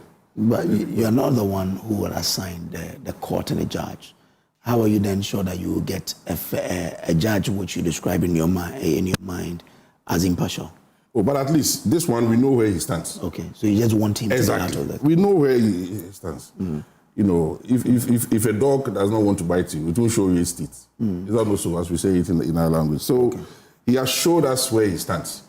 So we must move on to somebody who, at least from the onset or from the outside, will be impartial. Okay. And then that will be good for the case. And not only for Abronye or for NPP, for Ghana as a whole. Okay. So that we can get the rule of law, to work. And then we can start believing in the justice system again. No, I'm grateful. Let me bring in Akogan before I bring in lawyer. Now, Ako, the argument is that, this is a case where the guy should have been given bail from the onset, but the judge didn't, and therefore they feel some unfairness has been done. Where do you stand? Let me say a good morning to our cherished viewers, and also to add that where I am, I don't want to be seen as speaking for a judge or speaking for any institution, whether it is the police or whatever. But at least do they have a point in the argument? That you see, sometimes when you go to court, you have a case. You can be asked that, are you known to this court? First-time offenders, sometimes you can have some leniency and all that. But if it is repetitive, sometimes people will want to protect their area and want to do things. But I am very careful because it can be somebody tomorrow. Yes. However, the NPP is behaving like some group of noisemakers who are living without remorse, based with the level of economic transformation that we are all feeling, and the level of development they can't fathom. And so they must do some things for people to know that they exist. And unfortunately for them they have no message and they have no rallying point. And so they are using this to galvanize their base to be seen and all that. Unfortunately, their base is suffering and the base is destroying their base.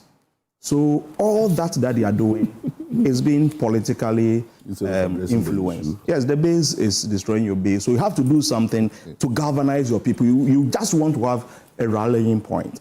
However, on the main issue, what exactly is the NPP crying over?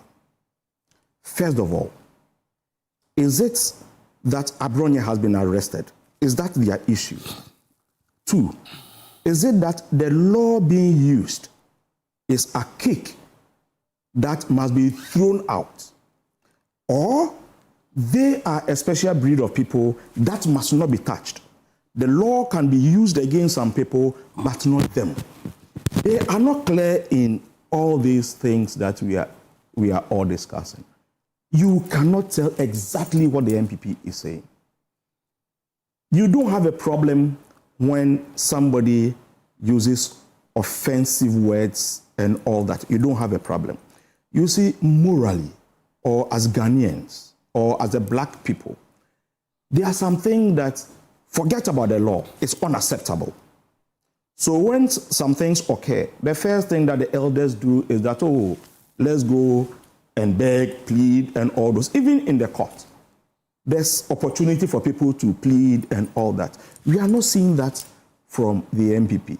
It means that they endorse what is happening. And that is the most offensive part of all the noise that they are making.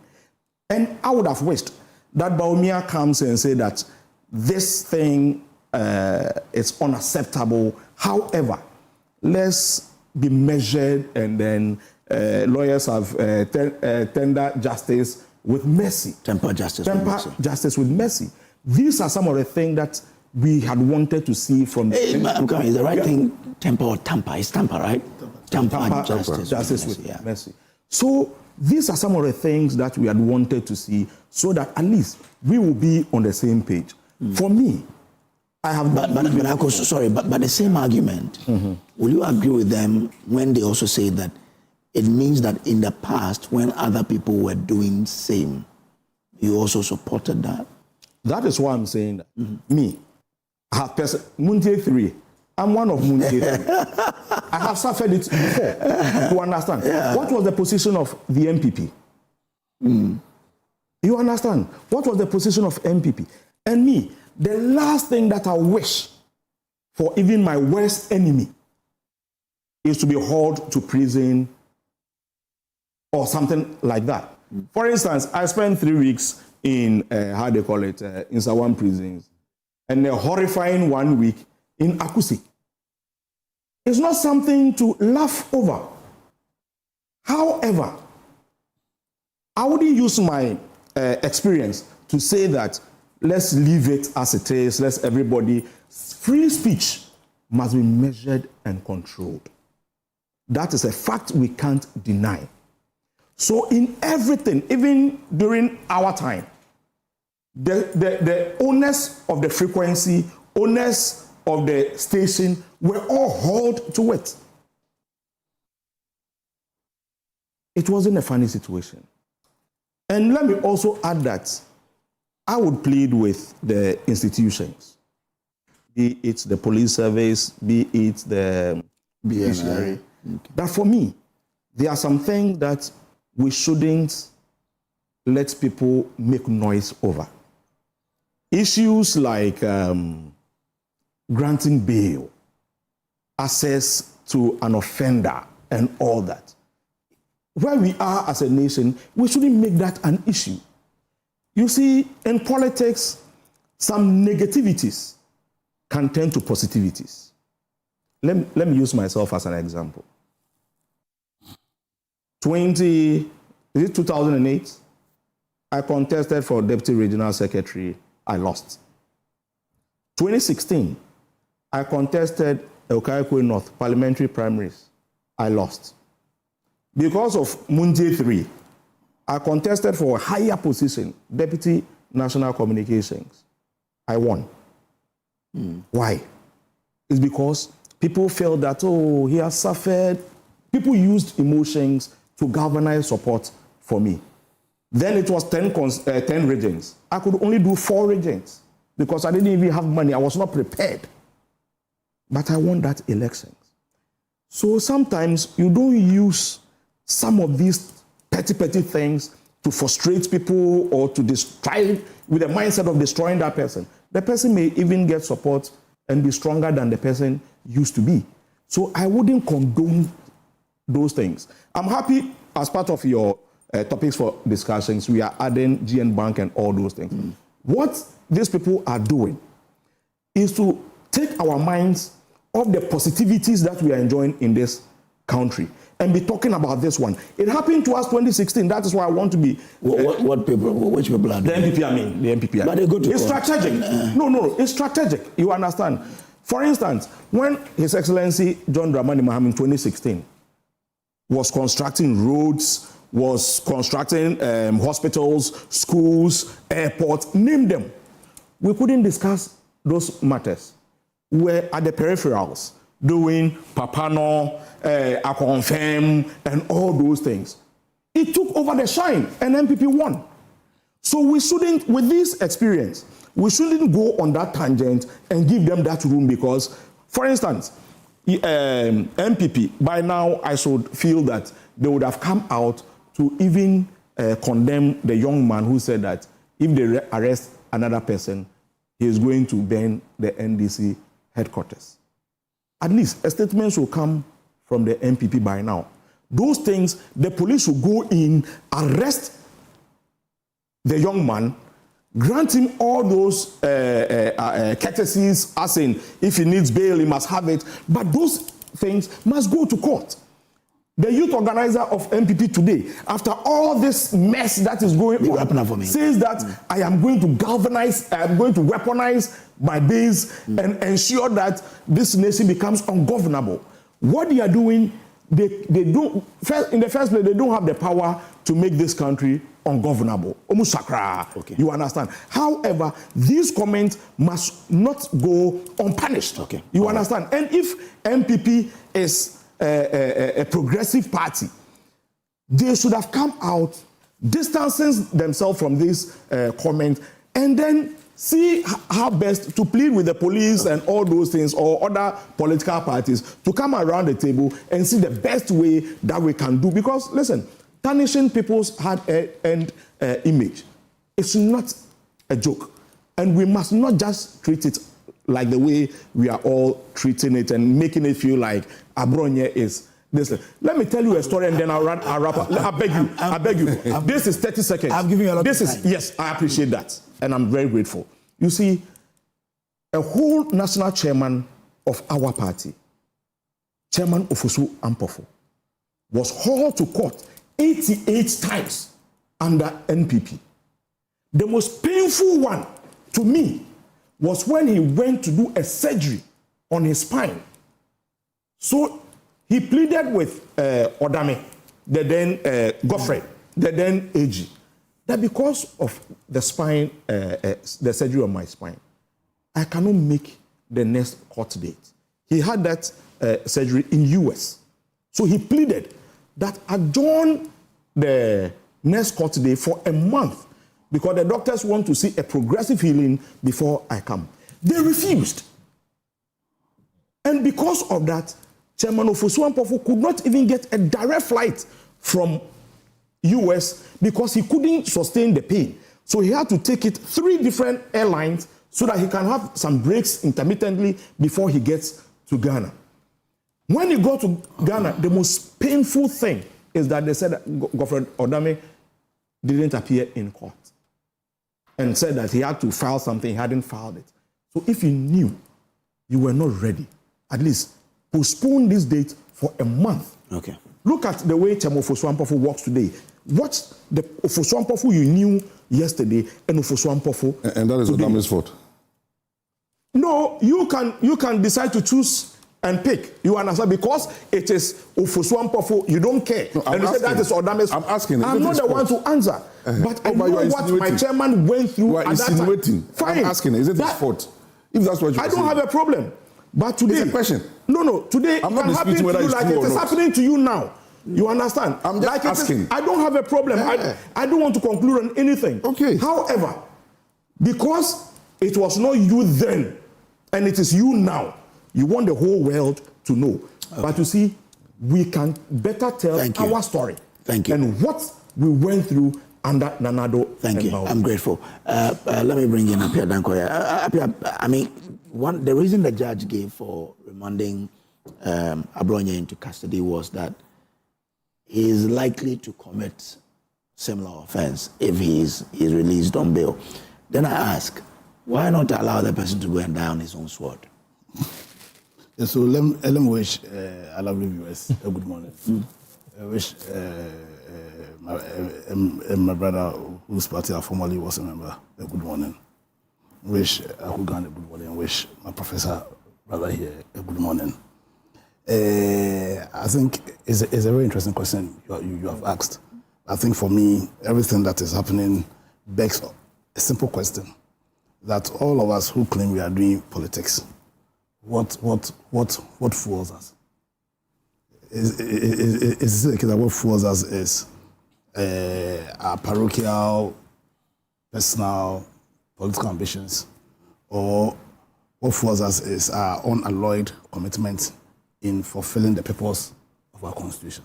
So in plain terms, is our commitment towards the constitution or our commitment towards our personal, partisan, political agenda? Because in 1992, all of us in Ghana agreed that, listen, we want to protect our lives, we want to protect our liberties, we want to protect our rights to pursue our own happiness. And so let's create a system that will guarantee us these. And that's the purpose for our 1992 constitution. And we said clearly in that constitution that one of the abiding principles that will guide our activities is...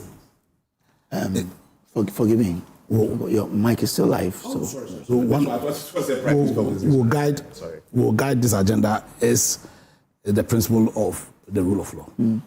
Now, so we went further and then created certain rights. One of those rights was the right to freedom of expression, freedom of speech, freedom of expression, and then also we also created institutions. And one of the critical institutions was the courts. One of the critical, and then the constitution went further to then create jurisdictions for the courts, different kinds of jurisdictions. So you have original jurisdiction, you have appellate jurisdiction, you have supervisory jurisdiction, you have review jurisdiction, and place those jurisdictions in different courts. Now, first of all, when you talk about our rights to free expression, we ought to understand that these are rights that are not fettered, that are not unfettered, as in they are not absolute. In fact, when you read Article 164, it gives you some of the fetters. One, that your right to free expression is fettered by national security interests, it's fettered by public order, by public morality, and the protection of the reputations, rights, and freedoms of others. So we ought to understand that. Then two, when you come to our courts, the Constitution recognizes that because we are humans, we make mistakes. You understand? And based on the mistakes that you make, you have a right to seek corrections within those institutions. You understand? And so we have lower courts and then we have superior courts. So for the lower courts, the High Court has what we call supervisory jurisdiction over those courts. So that when they make decisions which are so fundamentally wrong, errors, you can go and invoke the supervisory jurisdiction of the High Court to quash them. You understand? Or if you think the decisions were made and there were issues with the procedure in terms of errors, you can go on appeal. Now, also, in line with this liberties, the Constitution says, listen, first of all, we are all presumed innocent. You understand? And then we all have a right to bail over all offences. However, in the Martin Pebu case, over all offences. In fact, that was a constitutional provision. Martin Pebu just aided in giving interpretation to what the Constitution said. Okay. So it's a constitutional right. Because before that judgment, Meda and Co, they were not giving bail to people, right? But so that was said. So the Constitution said that should be done. It should be done, but it was not done. So what Martin Pebu did was to say that, listen, we are not fulfilling the terms of our constitution. You get. But we ought to understand that also, in spite of all these, certain conditions have been granted in how bills are given. The first principle is that the grant of bail is at the discretion of the judge. And the law went ahead to then prescribe the circumstances under which this discretion ought to be applied. One of the fundamental grounds is that, one, if the person has a high flight risk, you should not grant the person bail. So that simply means that the person is not somebody who you believe will run away. You understand? When we want him, he will come. And to do that, you must prove issues like he has a place of abode, he is working, and two, we don't want to grant somebody bail where we believe that the person is capable of committing more offenses. But having said that, it's at the discretion of the judge. You understand? So, in the case of Abronye, the judge refused to grant Abronye bail, and he gave reasons. The reason being that, in his opinion, if he grants Abronye bail, Abronye is likely to commit the offense again, based on Abronye's record. You understand? I have a personal opinion. My personal opinion is because of the nature of the offense. My personal opinion. If I were the judge, I would have granted Abronye bail. You understand? But if the judge, in his opinion, feels that he won't grant Abronye bail, and both sides makes very serious statements that, listen, he's going to keep Abronye in until the end of the trial. That's what we were told happened in court. Yeah. And you believe that that statement was so fundamentally wrong. For me, the question you should ask myself, in how I react to this, must I react in a way that undermines this institution, whose focus is to preserve the purpose of our constitution, or to take advantage of the processes the court itself has granted for errors to be dealt with. And so it is because of this, that's why I believe that the position one, that minority leader, Akufo-Addo, took, was a very disappointing position. And I question the interest of the New Patriotic Party in the actions that they want to take. Because they are free. They can decide. They are free to go and petition, what's it called, the CJ. But the question is, to what end?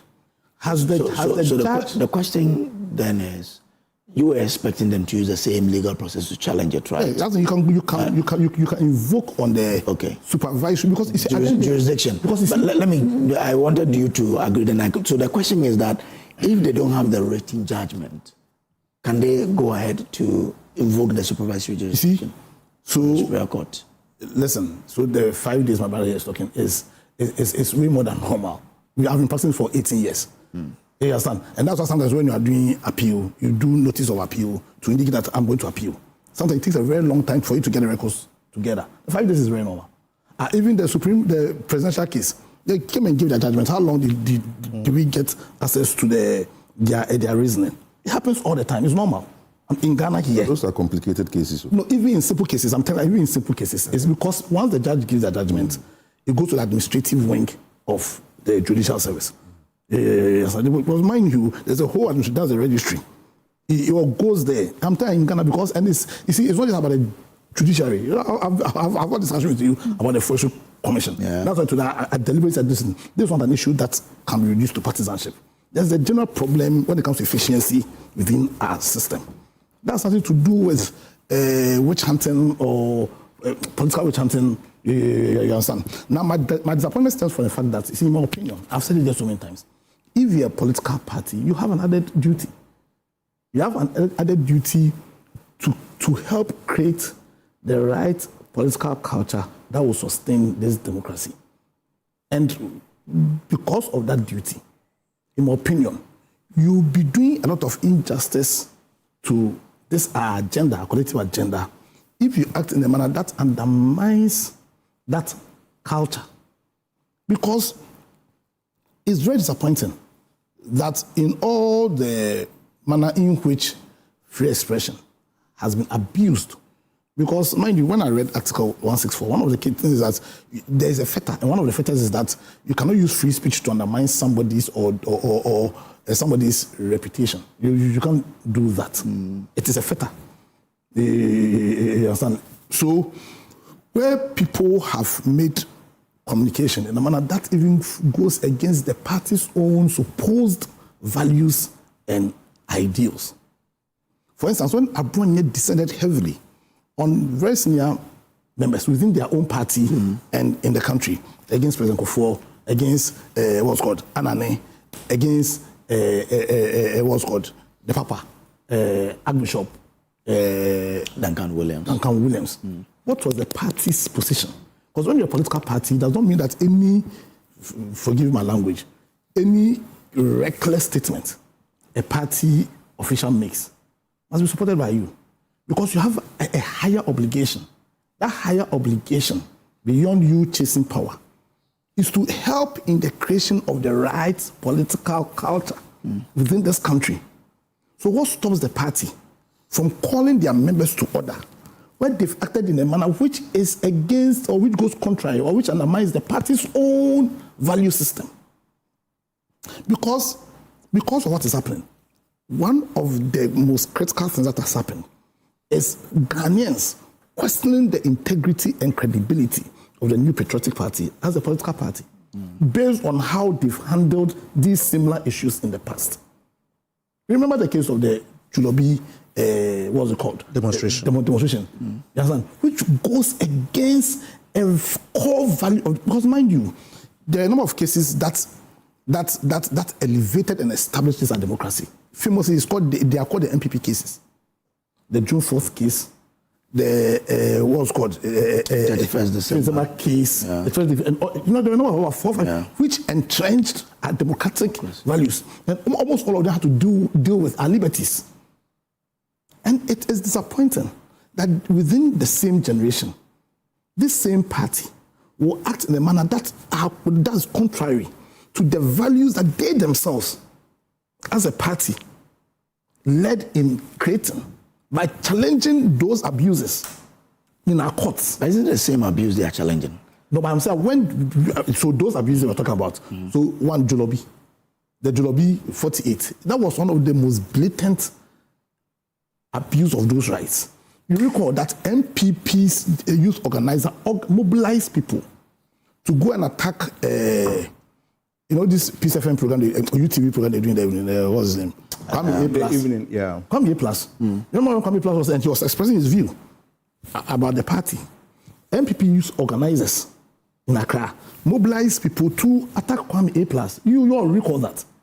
Now, one of the reasons why a lot of the media houses today have very sophisticated security systems within the network is because of attacks by NPP members when people are expressing views which are unpalatable against the people. It's not too general. No, it's not general. And I'm giving examples. How many incidents? Oh, a lot. Come on. I've mentioned Julobi.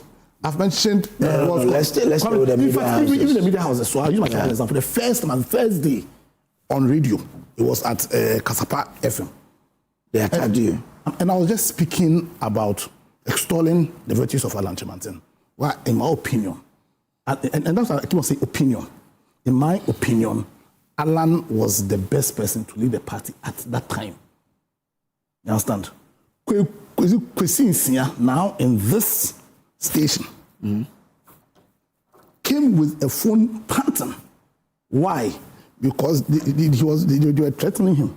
That who has he brought on the station to be airing his views? So I said I had to take the phone from him and give the people a very stern warning.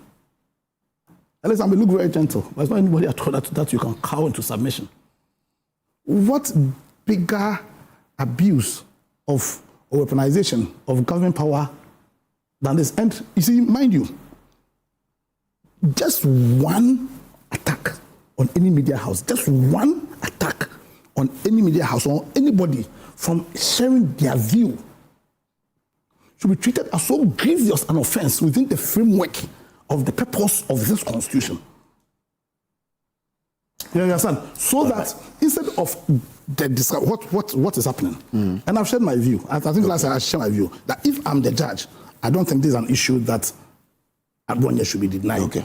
All right. But that's my personal opinion. Okay. But for me, instead of the discussion over the past 2 weeks being about how we are building institutions or why there's a need for us to build institutions to entrench some of these liberties and how we handle some of these rights, a chunk of the discussion was questioning the credibility of NPP and the political parties in general because of the fundamental lack of integrity. But has it been about questioning the party or the judge, the specific judge, and the decision? So NPP has been questioning, not even questioning the judge in terms of using the institutions. They've made this thing very personal. Because if you go by just the letter of the law, the judge has not done anything wrong. Okay, all right. Let me just land this. Land, so I bring in Prof. The reason I said I disagree with the judge's opinion, I said I disagree with the judge's opinion. You understand? Has to do with the spirit also of the law. And also I felt that if the judge has said, then he's not the first judge to have erred. A lot of judges err. Yeah. Put faith in the institutions we have created. You understand? But you don't make this thing personal. And then also, like I'm saying, when the judge errs, they call it something. When the judge has erred, depending on the nature of the mistake, you can either invoke the supervisory jurisdiction of the court, and so you go for orders like sexual right, or the other sense is depending on the nature of the mistake, or you could have an appeal. You understand? But to end, I think that there's a need for our political parties to look at themselves and look at their roles in building this constitution. And you see, they should take positions that will entrench their credibility. Thank you. They shouldn't flip-flop on their positions depending on whether they're in power or whether they are in their position. And that's disappointing, especially with NPP. How they found out. So Prempe and Akogan, this is to you. They say don't flip-flop. You take a decision based on where you stand. Now that you've brought me in, if I can say one thing before, just one thing. You know, I think we have to look at you just mentioned my name. You see, we have to look at Abronye's case, this particular case, not per se that Abronye has insulted somebody. In this particular case, he was just, calling the judge a politician based on what the judge has ruled. So he was not just insulting the judge just like that. So let's look at the case and not the person that committed the case. Let's look at it in isolation. I've heard so many things that he insulted this, insulted that, and that, but that's not what happened. Okay. All right. Thank you, Nana. I'm grateful. Yeah, Prof. Kojo, good morning to your viewers, my colleagues as well. I picked some very useful comments from Ako and lawyer as well. And I'll mention those one, very useful comments. Is that the second case before the same judge? I may want to find out for clarity. No, is it the second case before the same judge? No, there was an earlier. There was an earlier. No, I think this is the first. The one was at a different. It was a different court, but and that's what my brother is talking about. Are you known to the court? Yeah. So are you known to the court doesn't mean that you are before the same judge. No, so I want to clarify. I think this is a judge handling his new case. The other one was a different court. Also different. I think the other one was Adenta or something, right? No, so there was a case in Adenta that the judge ruled, and then Abronye, criticized the judge in Adenta for his ruling, and then he was then brought to this Circuit 9. What was the name? Circuit 9 court. Yeah, so different. So that's what the case is. Okay. Yes. Okay. Well, I think it's fine. I mean, Ako made a very profound statement that our speech or free speech must be measured. And 100% agree with him. Our free speech must be measured. And also was seconded by my good friend who said that free expression has been abused. Has been abused. The two statements I've made will border on ethics. On ethics. Our university, UPSA, we have introduced a very important course called ethics, that every first year student you must go through. It's a mandatory for you to go through. Be taught, so that when we churn you out, you come out, you are refined, the way you speak, the way you comment on issues. Very important course introduced my university. And I'm sure other universities must also have the similar pattern. If you go back to all these statements, unprintable words or comments But where I sit, I will not support. I will not even endorse unprintable words on comment. And I'm sure that when you call people to come to your studio to talk on issues, you select them based on sometime where they come from in terms of their political affiliations. And then you sometimes bring neutral people. We all belong to certain classes of people, some groups. So I ask a simple question all the time. When they also come to your studio and talk, use unprintable words, I'm sure you don't encourage. No. So you tell the group that brought that person, next time, don't bring this person here again. That's one way of sensitizing, making sure these social issues are dealt with. Because we are trying to find a solution. All this conversation we have had this morning, it is about how can we profile or give a better solution to what we are going through now. So you do that. We also want the same political party, when they send their people to also come and comment on issues, do the same thing. Now it's become a competition. That if you can use the unprintable words, you are hailed. You are given the back. You are told you did well. And sometimes when you see the youth occupying spaces to speak on issues, it is about who hit the other one harder. That is a norm. But I'm sure if all these political parties, the groups that we belong to, the churches where we belong to, are able to tell us, give us a feedback, look, don't make this comment again when you get this opportunity. And I was happy when Ako was saying that, look, he's been arrested before for comment made. Today, if you tell Ako to make such comment and words at school, the way we do things, we will not do the same thing when we used to be young. So it's an evolving situation. It's a part of development that every time when you get an opportunity, you want to talk on issues, be very careful and be measured based on what you want to say. Now, having said this, let's come back to the whole conversations. I tell people that the true test of democracy is not how you treat your friends. The true test of democracy, for me, is not how you treat your friend, but how you treat your opponent. That's a true test of democracy. All these developments, we have not endorsed, but I can also ask you, how many of the current administration members have been arrested? Now there's a change of government. So we see more people, and I can give an account. I hear it's about 16 people have been arrested so far. Is that the case? That's what I'm told. That's what you're told. I hear 14. Get a record of all those people. Most of them will be for the NPP. I have never seen any member. But you see, some comments are also made equally by them. But how many? Today there's a change of government. When it flips, but the same story will be told. And I said it here the last time. The main issue we are having, you'll go and arrest the NPP people. When it changes, the same thing. So when can we have a solution to this problem? That's what I said. A true test of democracy. It's not how you treat your friends, but your opponent. When you have a football match and the referee is seeing bias, the results will not be taken by other people. That is what we are going through. Now, if you tell me the question you gave us, that the New Patriotic Party intends to petition CJ. Why? Because the party believes that Abronye will not receive a fair trial. That's the basic. Decompose these words carefully. If they want to petition CJ, are they right?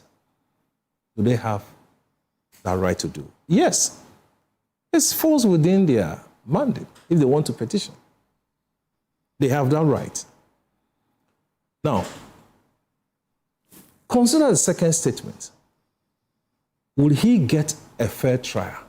So the first one, factual, that they have rights to petition. The second one, will he get a fair trial? And that's why I want to ask several questions here. Why does NPP believe this? Whether he will get a fair trial or not. And if you look at the question, the issue very well, do they have any evidence of bias? Do they have? Because you are saying that they believe Abronye will not get fair trial. Fair trial. Why do they even want to believe in this? And two, I ask a question. Do they have any evidence of bias? If they do, then there will be an accusation like that. But what I'm also trying to consider here, if they have a right to petition, let them do. Allow them. And I was happy that lawyer said, in his view, he thinks that the lawyer and the judge should have granted him. And he made a comment that if you allow him to go, he will go and commit the same thing. But after 9 days, if Abronye get the same opportunity, can he make the same comment today? It was released yesterday. It was released yesterday. Equally has the space to do that. So these whole conversations, it should have been done some days ago, released, and the whole matter will be put to rest. We'll not be sitting here. We spent about 2 weeks or so talking about one major issue. Yeah, there's a lot of issues as a country bothering us. So we have not endorsed unprintable words or comment for me, because I don't think Ako today will sit here and use words. And I don't think lawyer and Pepe also as well, because we are growing, we are developing. So let's also encourage those who benefit from this comment and tell them, would they have those members who made this comment on their behalf and they benefit? They should question them sometimes. Because at the end of the day, whether NPP or NDC, there's someone who benefits from this comment. There will be someone who enjoy. And sometimes when we are speaking, we have to be careful about the class of people we speak to.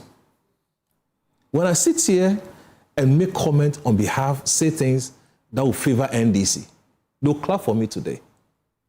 When I sit here and make comment that will favor NPP, they'll clap for me today. But our youths and those who make comments should remember that when they haul you to the court and they're going to the prison, they will not follow you. They will leave you. And that is why we have to be careful what we put out there. And when you are speaking, it's not only NDC and NPP you speak to for them to be happy. Always there's a middle one. That's the listening minds. They're also listening. And they are the one you are trying to convince to come and join you. So we must watch the space. That when we get the opportunity of making comments and pronouncements on radio, this microphone, when they put it in front of you and you're not careful, you say things so. You say things. But how do we make sure that we don't encourage some of these things? These are some of the things that I've said. That look, our churches must play a role. Our politicians must play a role. Educators must also play a role.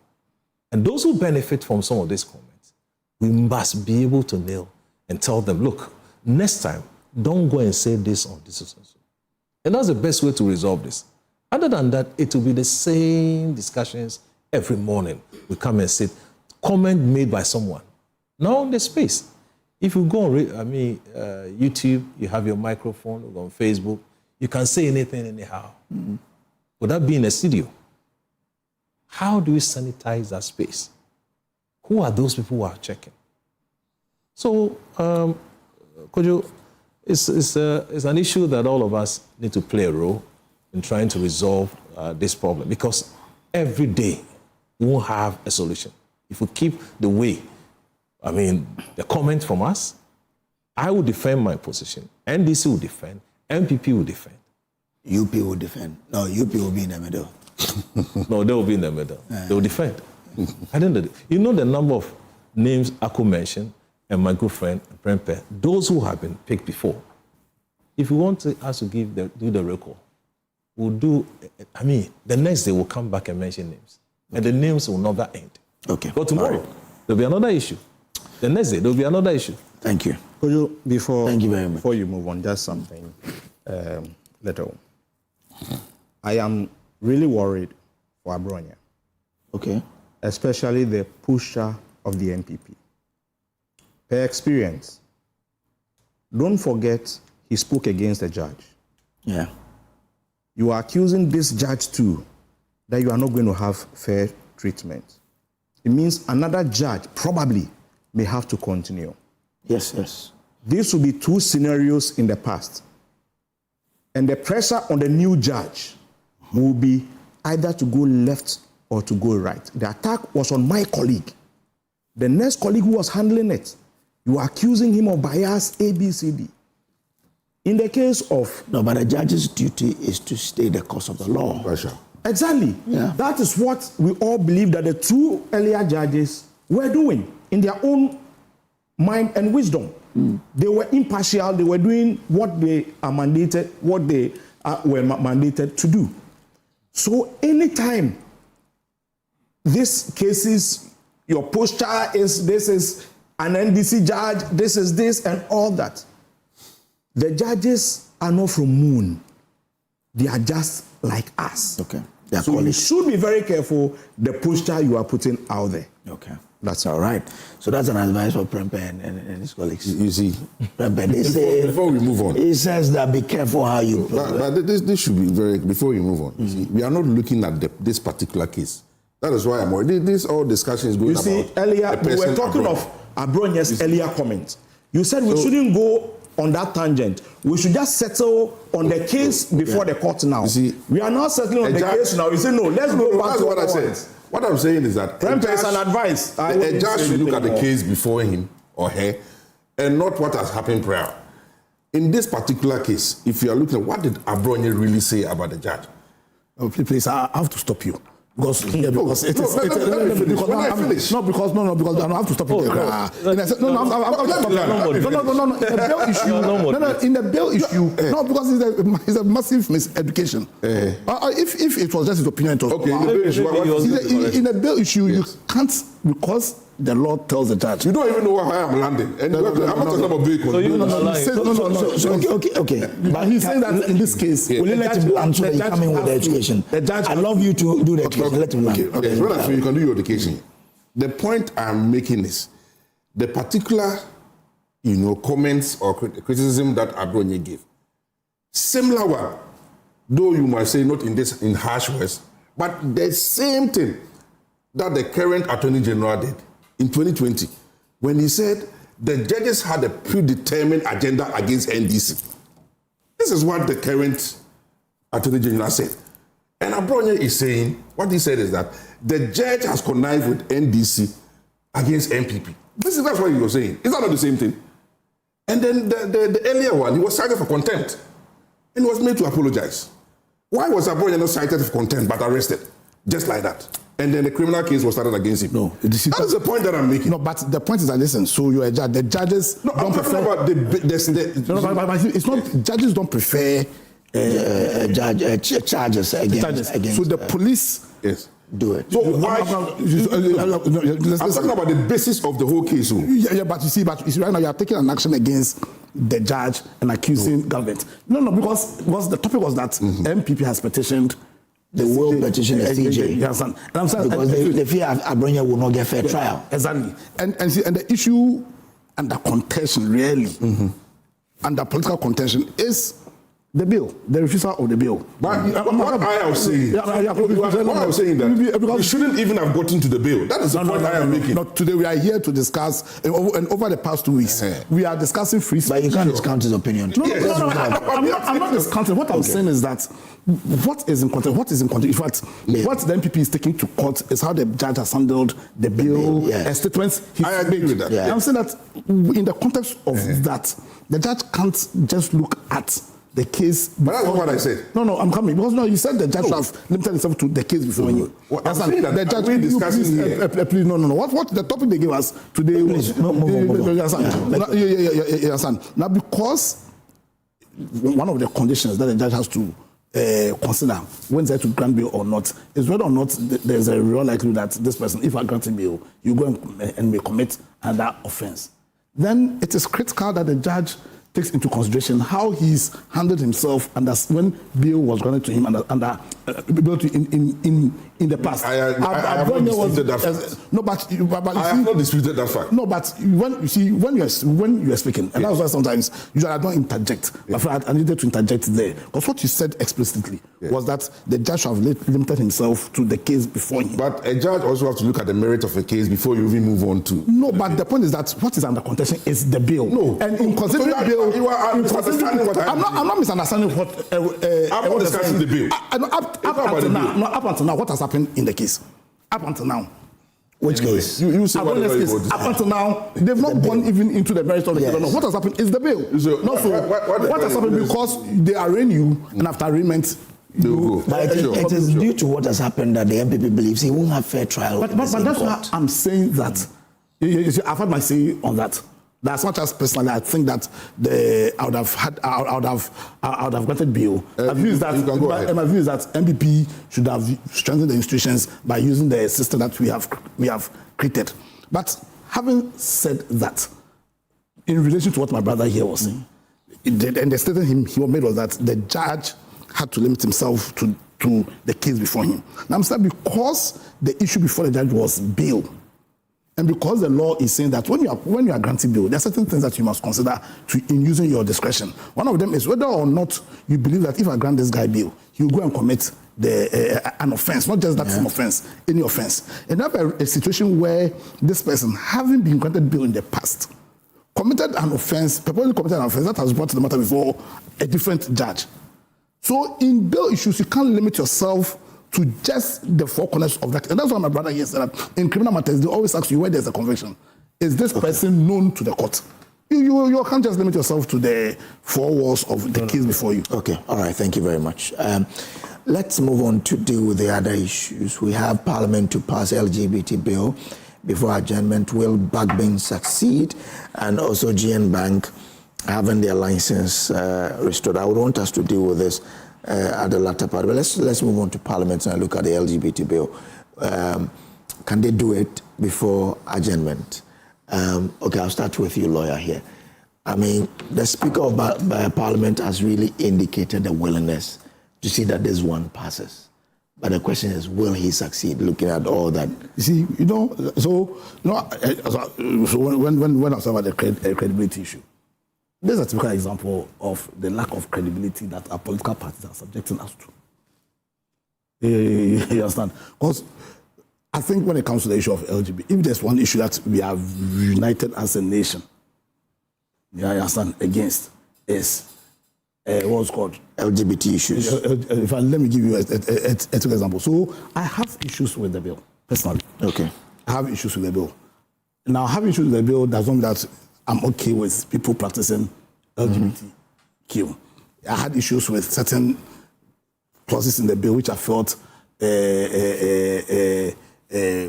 which had restraints on freedom of speech and all those issues. So I recall that I was called when the earlier discussion, and I shared those views. The person that chastised me on my view was my wife. Kojo, is that really of you? That people, it was not their issues like them. So the people say if you hold yourself up as being gay, they should arrest you. I had issues with that. If you hold yourself out. So go and read the bill very well. No, if you hold yourself out as being gay. If you say you are gay. They should, and I had issues with that. So if I say I'm a thief, would that constitute a criminal? But if you say you are a thief, what do we do to thieves? No, I say because in every crime before the court, I thought the case was rather. I thought there must be actus reus. So it is that there is an act. So you should make it that Akugan, let's say, has lost his phone, and I am the one who has taken his phone. You understand? If I say that I'm a thief, Without saying that I'm the one who stole Akukans, you cannot charge me for saying that I'm a thief. Yeah. You understand my point now? So now you have a bill that says that if you say that I'm gay without an act which was an act, you understand, you should be arrested. That is dangerous. That is very dangerous. So, but that's by the way, you see, that isn't the main focus. The point I'm trying to make is that, the example is that this is one issue where the country is really united on our desire not to see any law that allows people to be gay. And yet, for strange reasons, we are struggling to pass this act. And we are struggling to pass this act because we have a president who illegally and unconstitutionally, against the clear terms of our constitution, refused to assent to the bill that was passed. Criminal, we should never forget this. Now, having said that, let's say, so the Koko, he's no longer president. I mean, I was expecting that some judge will be the one who will lead this. I was expecting that some judge will lead this agenda. But I don't see that kind of energy. It has been led by Reverend Kojo. Yes, rather the rules have changed. But the point is that the point I'm trying to say is that he was still with the team. He hasn't changed it. I've not mentioned the rule has changed. You originally. No, you said the rule has changed. He's been the voice. When I say the rule has changed, what I mean is that the point I'm trying is that the kind of energy, the kind of energy we saw from some judge. I've said it here before. You were the host. I expect some judge to be leading the charge, and I do not see the energy. Seriously, there's a massive drop-off in terms of the energy by then minority MPs who are now majority in pushing. We are almost 18. How many months? We've done 12 plus 5, 17. 17 months. And we are not seeing the kind of energy that we ought to see. So the question then becomes, I'm saying this in the light of previous comments some judge made around 2015 when there was an attempt to push the LGBT issue. I don't ask the question. So our politicians, when they act, is it because they are faithful to their duties as politicians? You understand? Or is it just to push a political agenda that suits them? But at least if there's somebody that I feel has been consistent, is the speaker in his position on this. He's been very consistent with his position on this. And because of that, and I also do not doubt, so far His Excellency John Mahama has not shown anything that makes me doubt that if the bill is passed, he won't sign it. So because I'm confident. I'm confident that because of, in my opinion, the kind of consistency the speaker has shown over the years throughout his political, at least from what I've seen, and because His Excellency Mahama has not shown to me that he lacks commitment in dealing with his issues or with his obligations as president, I believe that, and because Reverend Kojo is also aligned, and I think largely he has the support of Ghanaians, I think this should be the easiest bill to be passed. I don't see any opposition from anywhere, from the minority. They themselves, I don't see how the majority will oppose, even though I'm disappointed with the radical, fundamental drop of energy by Honorable Sam George. Because he's an MP and minister, you understand. But because of the speaker's commitment and because I do not doubt His Excellency John Mahama's commitment, I think hopefully by 2028, this will be done. His Excellency John Mahama won't run away. He will sign it. I'm making your work easy. I'm just taking it from here. Make it easy. You see, first of all, you are not hearing Sam George because there's nothing that is being opposed. There's nothing that is being a hindrance. Oh, I've got that. At first, there was no opposition. What? Apart from Nanado, who But if Nanado is opposing, how dare you? A minister of state who is also a member of parliament. How dare you state a point from? I think we should be fair as well. Yeah. Did the president oppose it? I'm coming. There was a. I'm coming. Yeah, it's good that you. There was. I remember that he cited a legal issue being the reason why he couldn't answer because he wanted the Supreme Court let's go to pronounce it. Let's go to the Constitution. When you read the Constitution, how bills that have been passed. One, first of all, you are restrained by time. Within a set time, you must turn your signature. No, not signature. Your opposition to the bill. No, I told you that you have with the bill. So let's say if I were president and they brought the bill, I would have paid the constitution. I had to write the portions of the bill that I'm opposed to within a set time. Okay. You understand? Pen it down. That will have issue with, let's say, a bill that says that if somebody holds themselves up as being gay without the necessary requisite of an actus reus elementary, that person should be, that is a crime. Then I'll send it to Parliament. And you see, and the key thing is there's a set time. Nanado, have you seen any letter or the Parliament tell us that he's written, he's planned anything as to the reasons why he cannot assent? Because it's all time. When they bring it to you, within a set time, you must either assent or tell Parliament your reasons for not assenting. But was it communicated his reasons? Did he write it to Parliament? Well, please let me down on this. Within a set time, he did none of those. He did none of those. Then he started bringing the bill actually went got to his desk. He got to his desk. He got to his desk. Parliament, he got to his desk. After he did it, so how the people who went to court, what's called CTFMs, Sky, and all that people, what was the reasons for the... No, the reason that they passed. Oh, no, yes. No, he got the transmission, the thing was transmitted. There was a letter. You see, listen. There was a letter. Okay, it's fine. Run away. Hold your guns. Hold your gun. Okay, so hold your gun. Let me I'm confident. So you should take your time. Okay. Not my time. Not part of my time on this issue. Part of my time. What's better evidence? What's better evidence of opposition of a person to a law or a bill than the person what's called renegating on his obligation? In fact, he should have been impeached for that. He should have been impeached for not performing his obligation as president. But lawyer, what evidence? What evidence? Because the letter from the secretary was asking Parliament not to transmit. Exactly. After every is passed, do we take it home? And what do we take? What power does the Secretary of President have to say? I don't transmit? Because you see, it goes to the very heart of the principle of separation of powers, which is one of the fundamental principles of this Accord. What right does the executive have to tell Parliament that do not act? Council. What better evidence of opposition do you have? I can say that based on that, I can confidently say that Nanado supports LGBTQ. Nanado supports LGBT based on that. You cannot make it's your opinion. Allow that. Listen, on that, I'm saying that Nana Akufo-Addo supports LGBTQ. Today, why? You want me to? Maybe I'll call Solomon to Solomon. Oh, my brother. He's the reason why you are doing this. Who's the reason? Kojo, the truth is that this issue is running seamlessly. That is why you are not hearing noise about it and all that. It's grinding fine.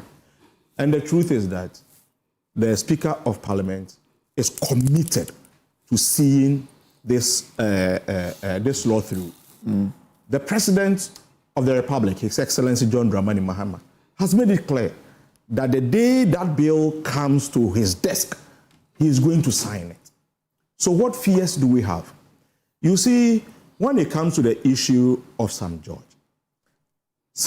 has fought all those battles. So he's tired. He cannot. Sam George has never been tired. I'm coming. Sam George has never been tired. He has never been tired. No. Let me tell you. In fact, after Nanado refused, and we have to come back to the table again. After you opposed. After you opposed. And for us to come over, start all this process again. His Excellency John Dramani Mahama said that he doesn't want it to be a private member's bill. Thank you. So he wanted to relay it and all that. Okay. Then the Speaker of Parliament said no. They have gone through it. They are fine. He doesn't want anybody to take credit for it. Once some churches supported, others supported, and all those things. Let's still use that route. God being so good, they gave the opportunity to, I think, the Constitutional and Legal Committee and another, I think, Human Rights Committee, for them to go through it. That is why I felt that if you had a problem with the issue you mentioned, at least you could have even sent your opinion to them for them to consider and all that. So everything was just grinding fine, and the Speaker of Parliament even made it open that he has had a discussion with the president. We are all good to go. So what should Sam George do again? Everything is fine. But to be fair, yes, Kojo. This is a matter in the previous sitting of Parliament. Yes. It didn't even find expression on the, how do you call it? Business of the day. It was difficult finding expression, and minority raised a lot of issues. No. I remember what happened was that they brought it to the business, I don't know the parliamentary term so well, but they brought it to the House for a discussion. And then there was objection that it should rather be laid by one of the leaders of, or the legal and constitutional, one of the two committees. It should be properly laid. And we have to withdraw it because they must go through it before it comes back for them to, officially present their findings, what other people contributed, because a lot of people had issues with sections of the law and all that. They brought their opinions and all those. Now it's almost done. And so it has been amended? I am not a member of Parliament. I'm not part of that committee. I cannot speak to that. All right. You understand? No problem. So this, you see, the whole thing about me, this LGBT bill, I have never supported it because I know that it is something that morally, religiously is unacceptable. So I have not gone to the details of the law and what is... We just want the law to come. That is it. Let's criminalize it. Exactly. So for me, that is the point that we are. And I'm so confident with the Speaker when he says that this year, dole, it will happen. And the President too says that if it happens, it means that the people of Ghana have spoken. So when it comes, I will send my signature. So I don't know what again will be the hindrance or the hurdle or impediment from any institution. All right. Thank you. Prof. Sometimes I'm sad when you bring us here to come and talk about, you bring us a topic for discussion. I get sad. Why? I wake up in the morning. Drive all the way. They drive all the way. They come and discuss LGBT. Why? But we sent it to you way before. No, sometimes because some people made it political. I don't have my way. I would have cancelled and not comment on that. Why would you comment on it? This borders always say the bill is called what? Family values and it's a sexual proper human right and family values bill. This is about us, it's about society. It should be, and especially about because we are formed mentally. You see, but mostly it's about our children. How can be influenced? You see, you listen to. You won't let me. Okay. Because I want to have the proper context. Why you should be proud to? No, but you didn't allow me to learn. That's the problem. Because of where you started from. I want you to. Because there are major issues in our country that should be touched on. I'm coming. Well, this is a major issue. No. You won't allow me. Issue, no. Because this is an issue that goes to the core of how your children identify themselves. The issue is not revenue. I don't know why today you are not playing it. The issue is not money. It's not revenue. I think there are major issues. It's important. Yeah. Very important. He said his wife, when he wanted him there, the wife didn't. I was here when he made those comments, and that day I knew something was going to happen. No, it wasn't me here. But he made a comment. There was a call. I knew. I've heard him say that before. The point is that I don't support this LGBT thing. I'm not a supporter. Yeah. Why must our children be encouraged to practice this? So why do I get up in the morning to come and project LGBT? The more we talk about it, is that we are projecting it. If the law is there, let it be passed. Criminalize it. I'm sad when we make references to elsewhere administration. They made their mistake. They didn't pass. They didn't pass. The issues are still there. So the current administration pass it. They didn't do well. We shouldn't forget it. We shouldn't forget. Pass it. The elsewhere administration is gone. So this administration should be able to pass it, criminalize it. Recently, there was a procession here in Ghana. I thought I was watching from a different country. True. I thought I was watching that thing from a different country. Procession here in Ghana. Police people were giving them protection. Yes. Police paid with taxpayers' money, giving them protection on that day. Yeah. We kept quiet. That's why I said, I'm sad when you heard me come and talk about this. We know what to do. The speaker, he doesn't initiate bills. He doesn't. When it's brought, you pass. If it's not brought, what else? I see contradiction here with the president's statement. One breath, he said that is not a priority to him. Another breath, bring our sign. No. No, why do you disagree? No. Yes, let me. No. You see, Kojo, I was quiet. No. The president has always been consistent on this. I'm coming. The president has always been consistent on this. But when he calls CSOs, you understand? And somebody brought it. Discussing some major issue because he had then returned from UN. Then he called SOs on happenings in Ghana and all that. Then somebody brings this issue. He says that, on this platform, this issue is already in Parliament. Why should what did he say? What did he say? I'm coming. You see, sometimes... I'll give you time. I'll give you time. Yes, thank you very much. Sometimes the intent must never be ruled out. The intent is that I have said over the years that the moment this thing comes, I am going to pass. So what did he say? So why should this thing be an issue? When we have issues burning on the table, we can't make that a priority. Just like the way, unless he wants to sound, how do you call it, not consistent too. No. Because he himself started by saying that we shouldn't even be discussing. Thank you. He agrees with the president. He was explaining. That we shouldn't even bother. So he himself is not being consistent. Prof, you're not being consistent. I said priority because I don't have the powers to pass. But those who have powers to pass. I don't have powers to pass that. Of course. So be consistent. So those who have to be consistent with the commentary. Exactly. Your comments are not being consistent. No. I say your priority. He was consistent. He said it's not a priority. I don't want to wake up in the morning and come and sit here and talk about LGBT. So how's that different from what the president said? Please allow him. Allow him. The point is that I don't have powers to pass. I have powers to comment. All right? So when I wake up in the morning, to come and comment, you hold me here. To come and comment. That I should come and glorify. Because the more we talk about it, the more we sit here and talk about it, we are endorsing it. People are hearing it. Our kids are hearing it. No, we are not endorsing it. No, we are not talking about it. But what Prof is saying, right? I don't think you are. There is no bad publicity. As long as you are talking about it, you are talking about it. The same. So I'm saying that those please allow Prof to land. Those are the powers.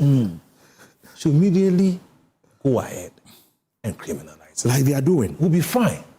Because on one breath, if you tell me it's not a priority, forget about the platform you had and spoke about. No.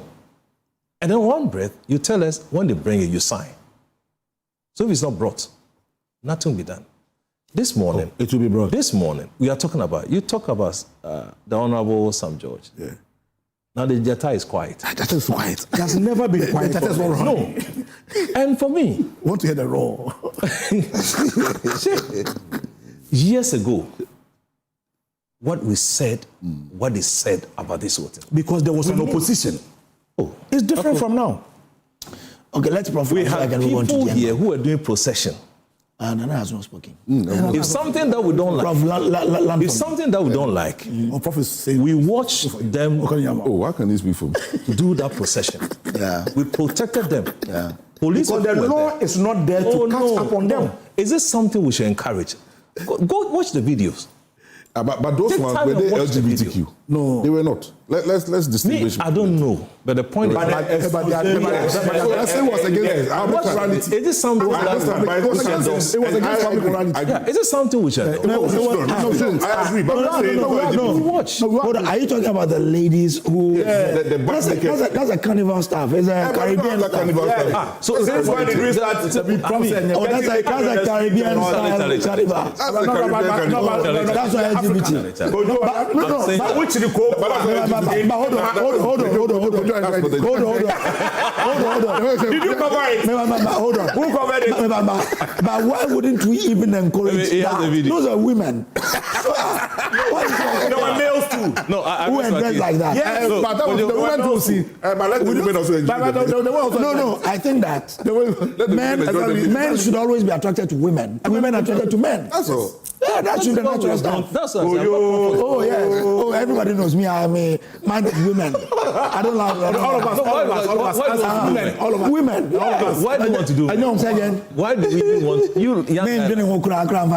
So why do people have to encourage this practice? No, nobody's encouraging. That's why the bill. Why would even people? Nobody's encouraging it. That's why people say let's pass the bill. That's what I'm asking for chapter 2. Let's pass the bill. Okay, thank you. So we'll rest.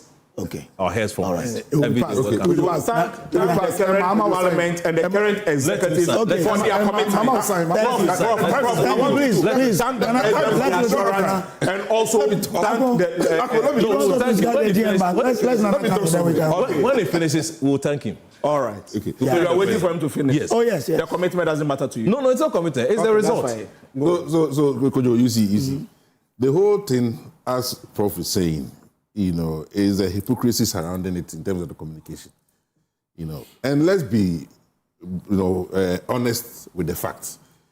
The LGBTQ was not the only law that Leonardo did not sign. I think there are about 3 or 4 other laws. That he did not sign. So it was not like he singled out a particular bill. All those things he followed procedures. Yes. So all those things he followed. Okay, let me finish. Now this particular one. What he was saying is that there is a case in court. Let's run out the case, and then you bring. That is a fact, and it's recorded. No. There are records to back that. Answer. Now, whether no, I didn't speak when you were talking. Let me carry on. Let me carry on. Please, we don't have a lot of time. We need to do James. These are verifiable facts. You can disagree with it or not. I'm coming. Your point. You can disagree with it or not. Let me finish. Was in court, but he appended this. When did he go to court? How different? Let me finish. Let me finish. So the point is, we are talking about Sam George. Sam George was screaming, roaring about this thing since 7th January 2025. He went quiet on it. The president, then in opposition, called religious leaders together and said, when I come, this will be a priority. I'm taking it away from a private citizen-sponsored bill to a government-sponsored bill. Which he tried. He was, so you say he could not? No, the speaker said, no, we want it this way. Well, if he wanted, if it was a priority, he would have done it. Now, you've been in power for 17 months. Something that is so dear to you, something that you call people together and make so much noise about it. Now you say, no, it's following due process. And then we are sitting here. If I were to wait, I wouldn't speak for 17 months. Now you see, for me, if I'm being honest with you, right, I am against LGBTQ. I am against a woman saying that they are a male saying they are female, and gender changes and all that. These are all nonsense to me. These are all nonsense. However, my resistance, because these things are private things, that one would have bothered me much. But when you allow these things to creep in, I'm going to give examples of why we should be worried. When 2 men are in their homes doing whatever they want to do, I wouldn't have bothered by it. Honestly, it would have been my problem. However, in other societies, when they allow this to fester, in public discourse, when they are coming out instead of being private, this is what happened. They enforce that belief on the rest of society. And I'll give you several cases, one in Holland, and one in Holland, one in Ireland, and one in Canada. So in Holland, there was a civil servant at one of the city councils who was administering weddings. And 2 gay men came in that they want to, get married. And he told them, it is against my faith to marry gay people. However, I have my colleagues here who will be willing to do it for you. They insisted that since that person is being paid with public funds, that particular person who is a Christian, was against his religion, should be the one to marry them. So they took it to court and eventually got him fired. So that's how serious this thing can go. In Ireland, there was a bakery who baked cakes for weddings and stuff, and he also sell. And there were some gay people who used to go to his shop, buy, pastries and all that. He served them all right. So they informed him they want to get married. They want him to bake a cake for them. And he said, please, as for baking a cake for your wedding, that one I can't do. Yeah. It's against my religion. If you come here, I'll serve you all right. I have nothing against you, but I can't support that particular act. They took him to court. And mind you, there are a lot of bakeries in Ireland. They took him to court and they took him on. Again, in Canada. And what was that kind of case? No, that kind of case, no, they threw that case they threw away. But at least you have to go through this legal process and all that. And waste time, waste money. There's another one in Canada. Where for me, let's go to GN Bank. So there's another one in Canada where those that change their sex from male to female. The transgender. But this transgender had not done this, the operation. So he still had the male. So he went to a female, Brazilian wax. Asked them to wax him. He said, no, we only do female here. And he said, I'm a female. If you go to the next door, they have also male that they can do for you. Again, he took them to court.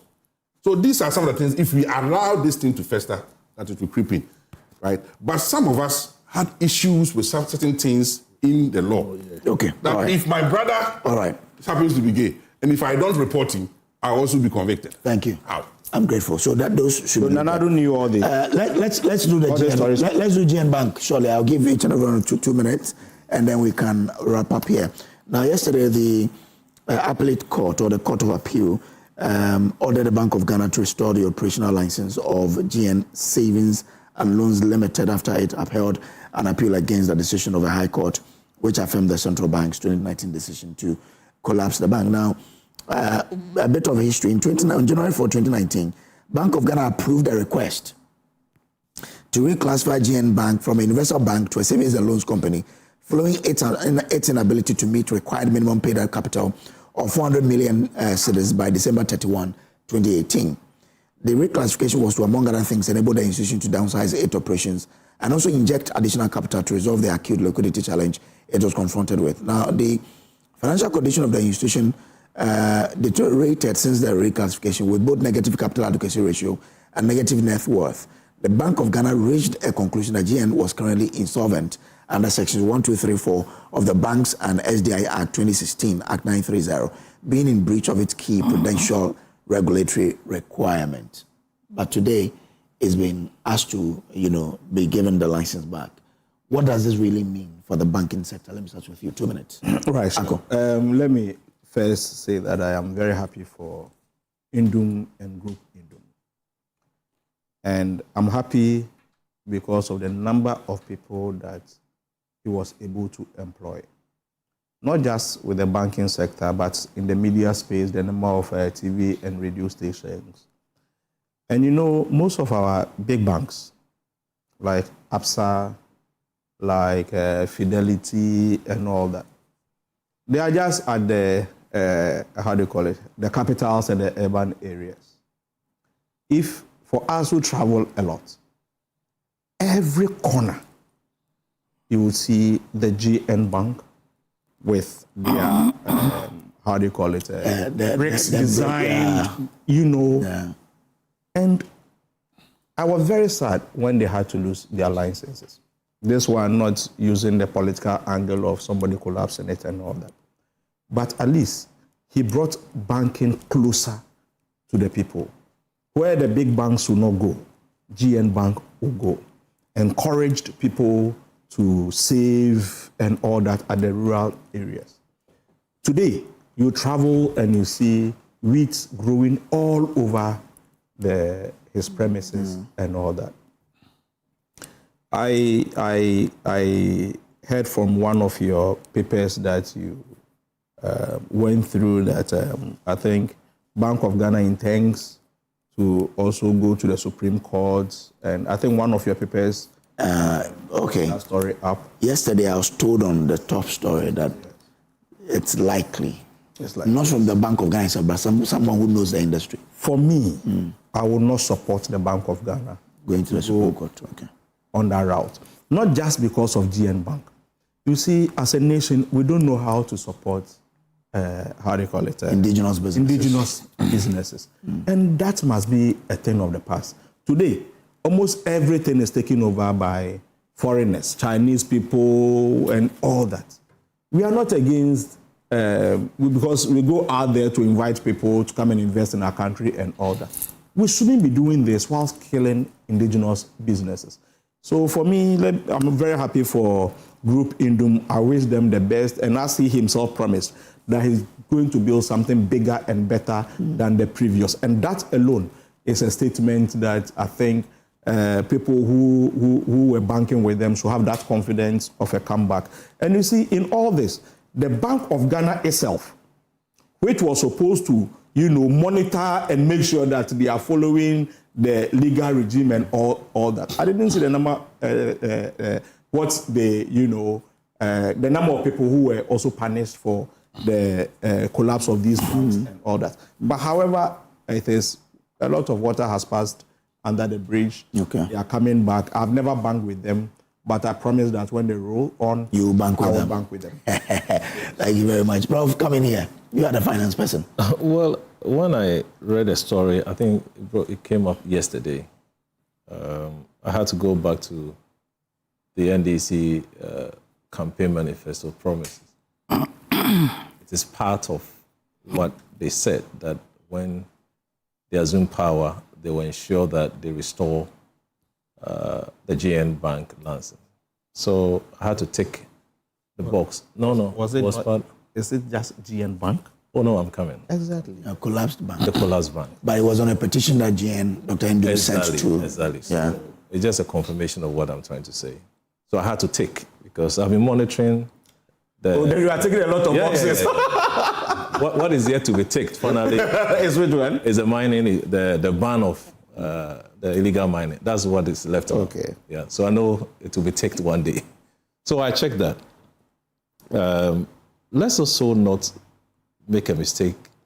I've been on other platforms, I've said that let's support the indigenous institutions. Let's support them. Whichever shade of form we can do as a country. Let's support them. But not when there are other issues that we don't need to talk about. No, we should support, but when there are issues, we must also say it. When you want to make comment about the restoration, you need to master the chronology. You were giving it a background. Yeah. January 2029. Yeah, 2019. Was reclassified. Yeah. Then in January, the same, I think in August 2019, the BOG also revoked. That was in September. And then receiver was appointed.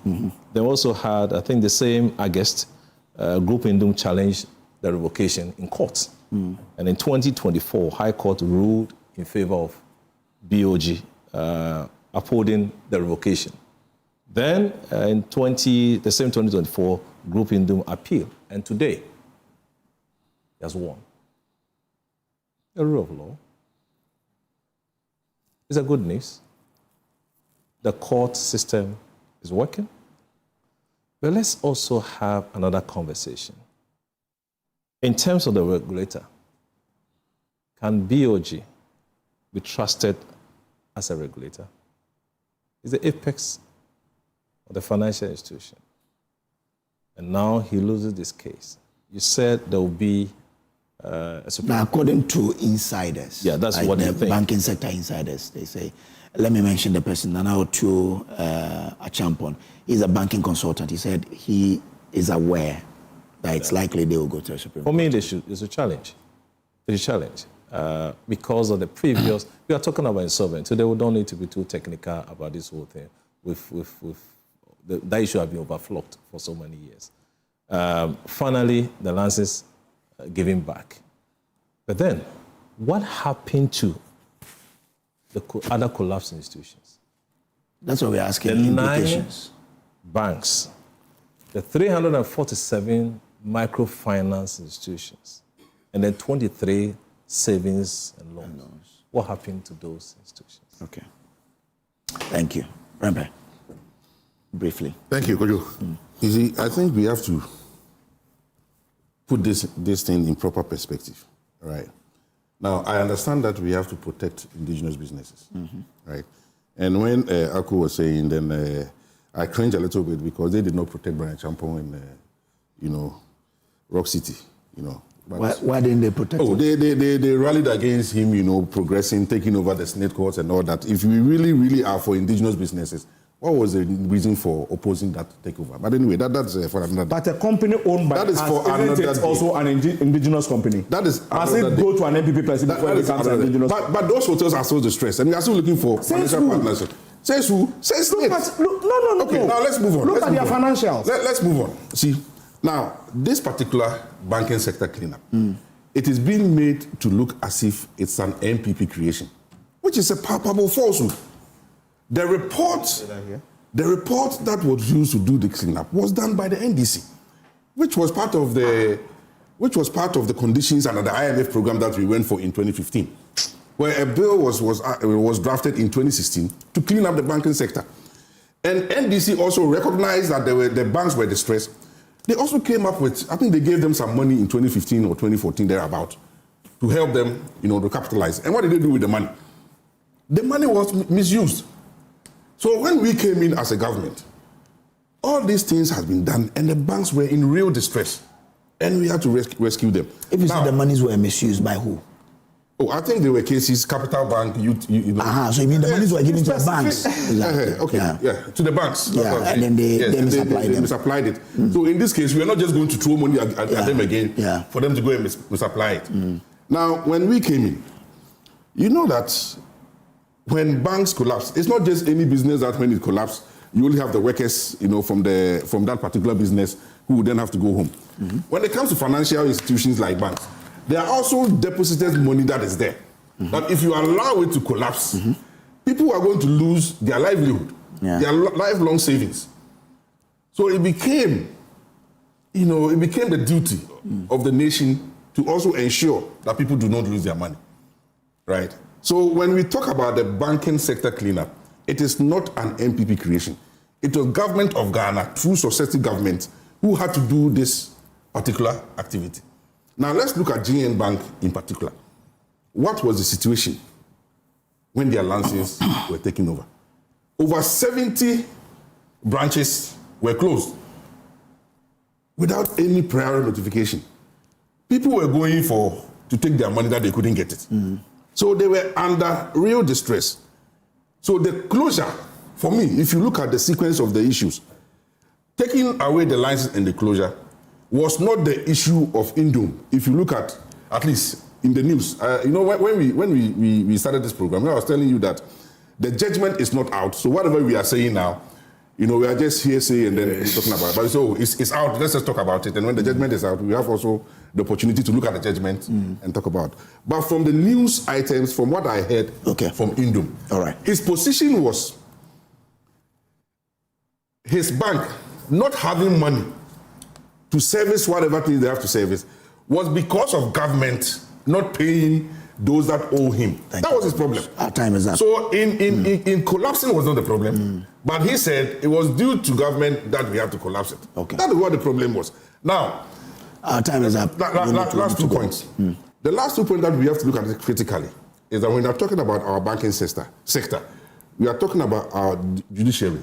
We shouldn't politicize these things. This is not something that should have found its way into somebody's manifesto. These are critical things that the judicial must sit upon and then deliberate about it and bring judgment. Now, if you make it a political point, are you then going to influence the judicial? Now, when the judgment came out yesterday, people from the Flagstaff House are jubilating that Mahama is a promise keeper. So does it mean that Mahama influenced the judgment? These are some of the things that we should not politicize. If the judgment comes out and it turns out that Bank of Ghana was not right to cancel it, we will accept it in good faith, and then we'll see what should be done. Okay. All right. Thank you very much. Lawyer, briefly, because our time is up. Listen, what happened in the banking cleanup is one of the most radical examples of how bad government can weaponize regulation to destroy businesses. Because my brother here rightly talks about the banking cleanup and the monies that his mama, Bank of Ghana, that time decided to use to support. That liquidity support was not dashing money. It was a loan granted to these institutions. Yes, yeah. Now, the second question. We can only say that they were, as in it didn't work if they couldn't pay back. But there was no evidence throughout the narration to suggest that none of these institutions who were given liquidity support by way of a loan ever defaulted on that liquidity support. Because what is one of the most fundamental duties of Bank of Ghana? They're the bank of last resort. You understand? And also, by way of policy, you know that banking sector, financial sector, our intermediation sector is a confidence sector.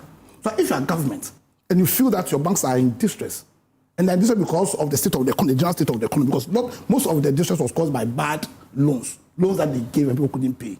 And it is a reflection of the unhealthy state of our economy, very high interest rates and all.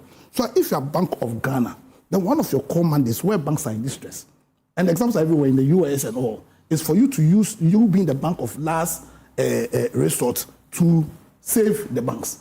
But if you consider all the other facts, like in the case of Capital Bank, the fact that the former finance minister ever attempted to buy that bank in the first place. Mm-hmm. He attempted to buy that bank in the first place. The fact that when they were giving that liquidity support, not once did they default. Not once did they default. So what did they do? Nana-Addo and his cohorts. No, so are you saying that the report that showed us that, for example, in Capital, the monies were taken to Liberia to some business that fully a hill, fundamental legal principle. When you give a loan to a bank, is the property of the bank. No. Oh, the loan was for a specific purpose. No. Listen. I'm talking about. I'm you see. It was to do. Please let me. When the speaker was talking, when they say recapitalization, what does it mean? When you was even ask customers, when we give monies to our bank, when you go and deposit per law, per Foley and Hill, and per the Dworkinson case, the relation between the bank and us is one of debtor creditor. So when you go, why do you go and recapitalize the bank? So they'll be someone to go do what? When you give the bank license, you give the money to go and keep in the bank. That's what business house. You see the mindset. That's what business are suffering. Please end them down this. Once the money is their property, then they have, once they are using the money within the terms of Bank of Ghana regulation, loans and stuff, then it does not lie in your mouth to say that what they should have kept money. Thank you. The point is, once within the regulation. And I know going forward, we'll be having the discussion. Sure. How deadly Nana-Addo's government was, and how if anything. Thank you very much. This one says, good morning, boss, please. Okay. Today is the birthday. Oh, guys, hold on. Today is the birthday of the former Black Stars player and captain Isaac Paha, part of the team that won Ghana's last African Cup in 1982 and captained the team later in 1984. Former Black Queens coach, former Black Starlets coach, former assistant coach of the Black Stars. He's now a pastor at Flames of Glory Chapel. Let's celebrate him today. It's a birthday of Isaac Paha. You know him, former Black Stars player. This one says, the NDC guy is talking about Abronye's hate speech, and he's forgotten that one guy named Listowell said on Accra FM political show that the director for small arms is the one supplying arms to the people to aid the fighting. He was never invited nor arrested. They should listen to Accra FM and the kind of language they use on Dr. Bawumia and Nana-Addo. Are some Ghanaians more Ghanaian than the other? These guys have selective amnesia. David Obriyeboa, Tome Kwabenya brought this one in. Okay, happy birthday to my God sent Hajia Fauzia Karim. She's a loving sister with a kind heart. May Allah grant her long life with good health. The entire family love her so much. From Abena Pokuya Ahenye. Okay, so that's to you, Fauzia there. This one says, Kojo, former President Nana Addo Akufo-Addo never received or officially sign the Human Sexual Rights and Ghanaian Family Values Bill because the administration requested Parliament to cease transmitting it to his desk until the Supreme Court resolved legal challenges surrounding its passage. I'm so disappointed in Apia Dankwa this morning. He just mentioned on the show that he had issues in certain provisions of the bill and now turns around to accuse Akufo-Addo of supporting LGBT because he didn't sign the bill. Amazing convictions. Manche Bruce, the second in Takrade, sent this one. Well, it looks like the director is pushing us out. We'll take a break here. We'll be back with more.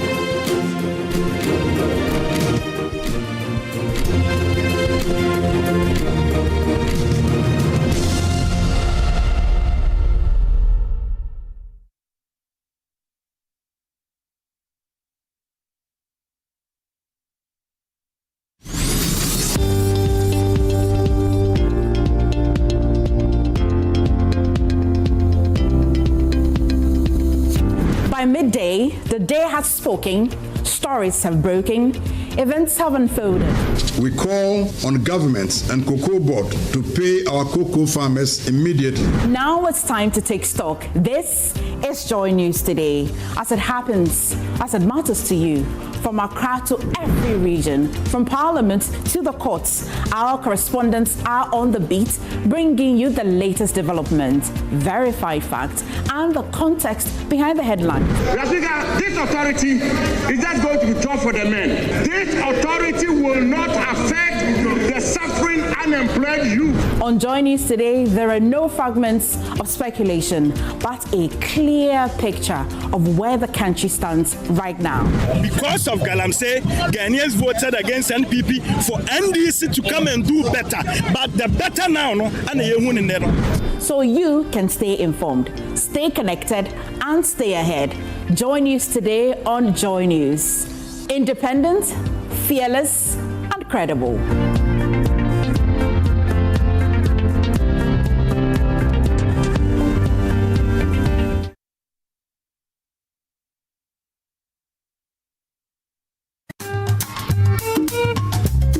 We were living in one of the pavilion behind.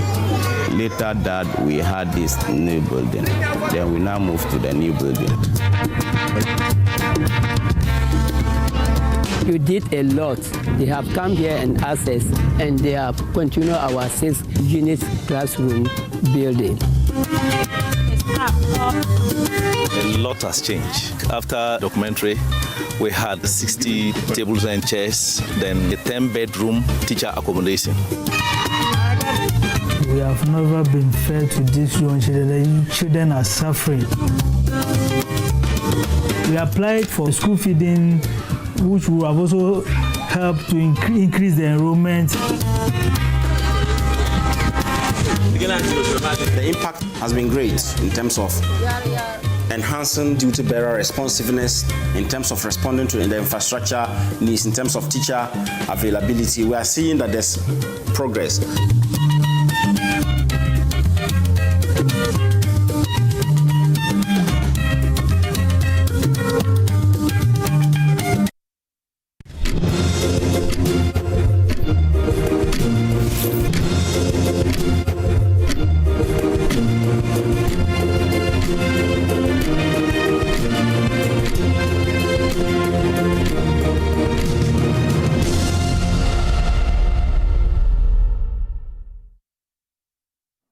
Welcome back to the show. Let me do this. Happy birthday to you.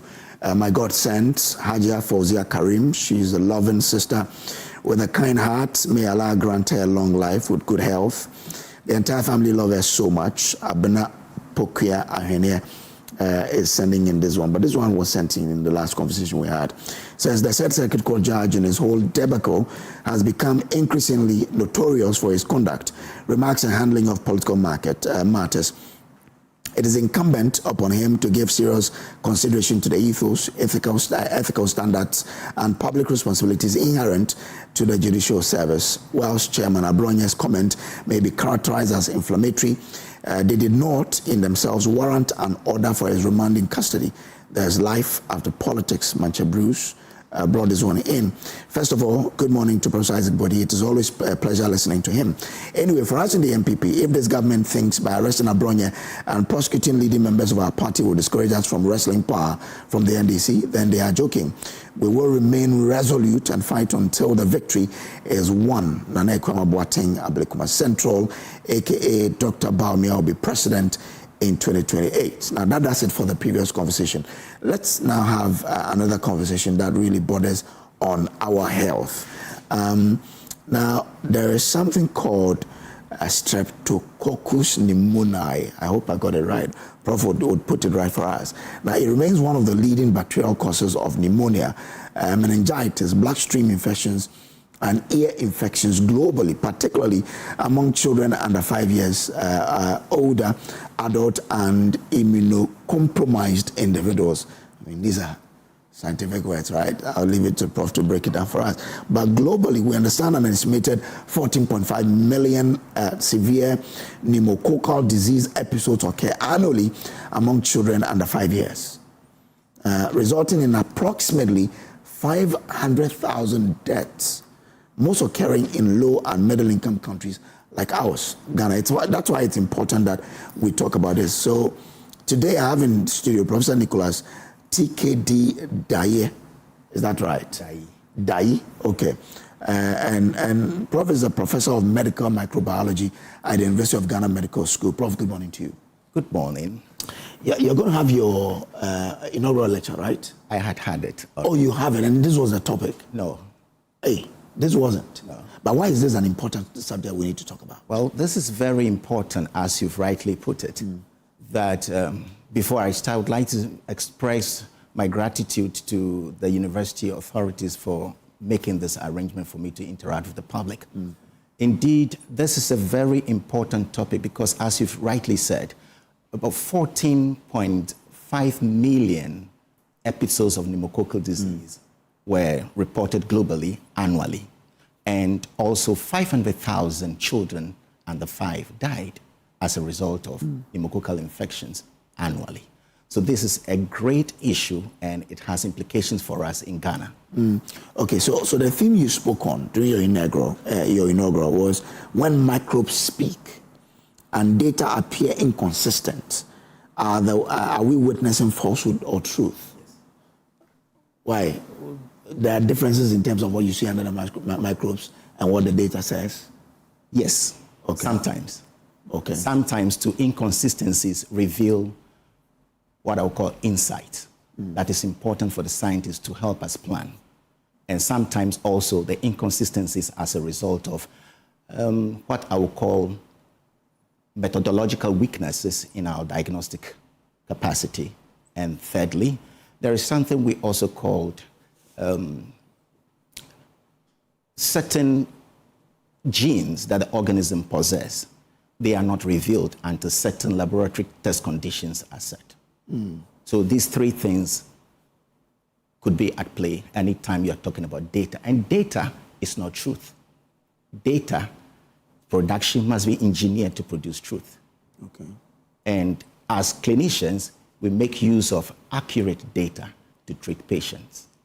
Okay. So in terms of this Streptococcus pneumoniae we're talking about here, the data we have says 40 million people, so 40 million severe pneumococcal disease episodes occur annually. Yes. Out of that, children under 5, 500,000 die. Yes. That's truth. That's truth. Okay. So how does it come about? Okay, for the public to benefit from this discussion, permit me to give you a little bit of background. In our environment, there are two types of living things. We have those that are big enough for the naked eye to see, and we call them macroorganisms. And then there are those that are too small for the naked eye to see, except with the aid of a microscope, we call them microbes or microorganisms. The field of science that deals with microbes, we call it microbiology. And the scientist that handles microbes, we call them microbiologists. Now, in the field of microbiology, we have bacteriology, which is the study of bacteria. We have viruses, virology, which is a study of viruses, parasitology, which is the study of parasites, and mycology, which is the study of fungi. I am a bacteriologist. Okay. And in bacteriology, we deal with what we call commensals and pathogens. Commensals are normal flora that live with our cells. They help us to train our immune system. They help us in the production of vitamins. They help us in digestion and metabolism. And they also help us in case you pretend that you are dead. They help reduce your body to dust.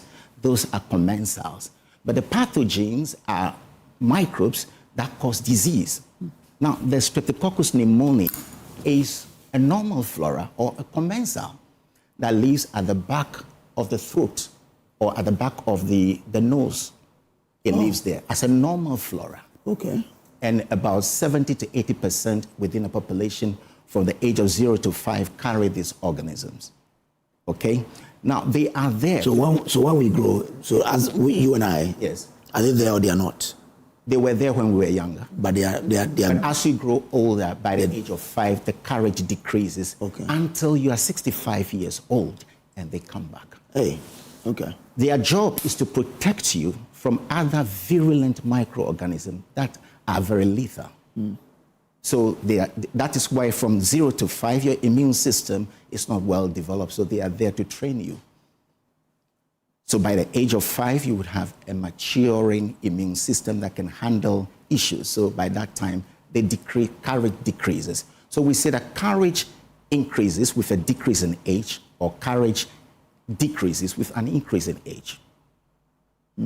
So that's about the organism. Now, as they stay in the nasopharynx, or the back of the throat or the nose, certain conditions such as immunodeficiency, that is, if your immune system becomes weak as a result of malnutrition or HIV/AIDS, or you are on cancer therapy that reduces your immune system, this organism has opportunity to move from a normal flora to become a pathogen. So initially, they are normal flora, help us protecting us, but they can also become pathogen. How do they become pathogen? They move from the nasopharynx into the lungs. And the lungs are supposed to use for gaseous exchange. We breathe in oxygen, and then we breathe out carbon dioxide. So the organ that enables you to be alive in terms of breathing is the lung. And these organisms, once they get into the lung, they have a thick capsule, so the body is not able to destroy them. So in the lung, instead of the lungs, the tiny sacs maintaining oxygen or removing carbon dioxide from the body, they are rather filled with fluids. So it leads to incapacitation of your lungs, which can result in death. Now, from the lungs, they can move into the blood, infecting your blood. And from the blood, they can enter the CSF, leading to meningitis. So Streptococcus pneumoniae causes 2 types of diseases. We have the invasive pneumococcal disease, and then we have non-invasive pneumococcal disease. Common names for those. The invasive, that is bacteria entering into sterile sites of the body. No, I thought there were common names for those diseases. The 2 diseases you've mentioned. Pneumonia. Okay. That is inability for your lungs to breathe. Yeah. Then meningitis. Okay. That is inflammation of the meninges, that is the membrane that is surrounding your brain. Okay. So those are the common names. Names, okay. But so once we now know that when they get into the lungs, that's where they're able to do the things we're talking about. Is there any preventive measure? Yes. Okay. We have a preventive measure and we have a curative measure. Okay.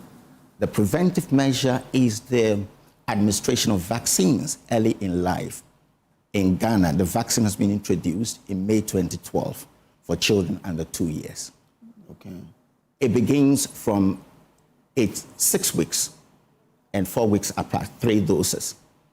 So 6 weeks, 10 weeks, and 14 weeks. And then you are done. Okay. And that is supposed to protect you from invasive pneumococcal disease, as well as any other disease. And within the vaccine, I want to put it this way, the organism has got what we call a capsule, that's a coat. They keep changing the coat from time to time to evade your immune system. The essence of vaccination is a rehearsal.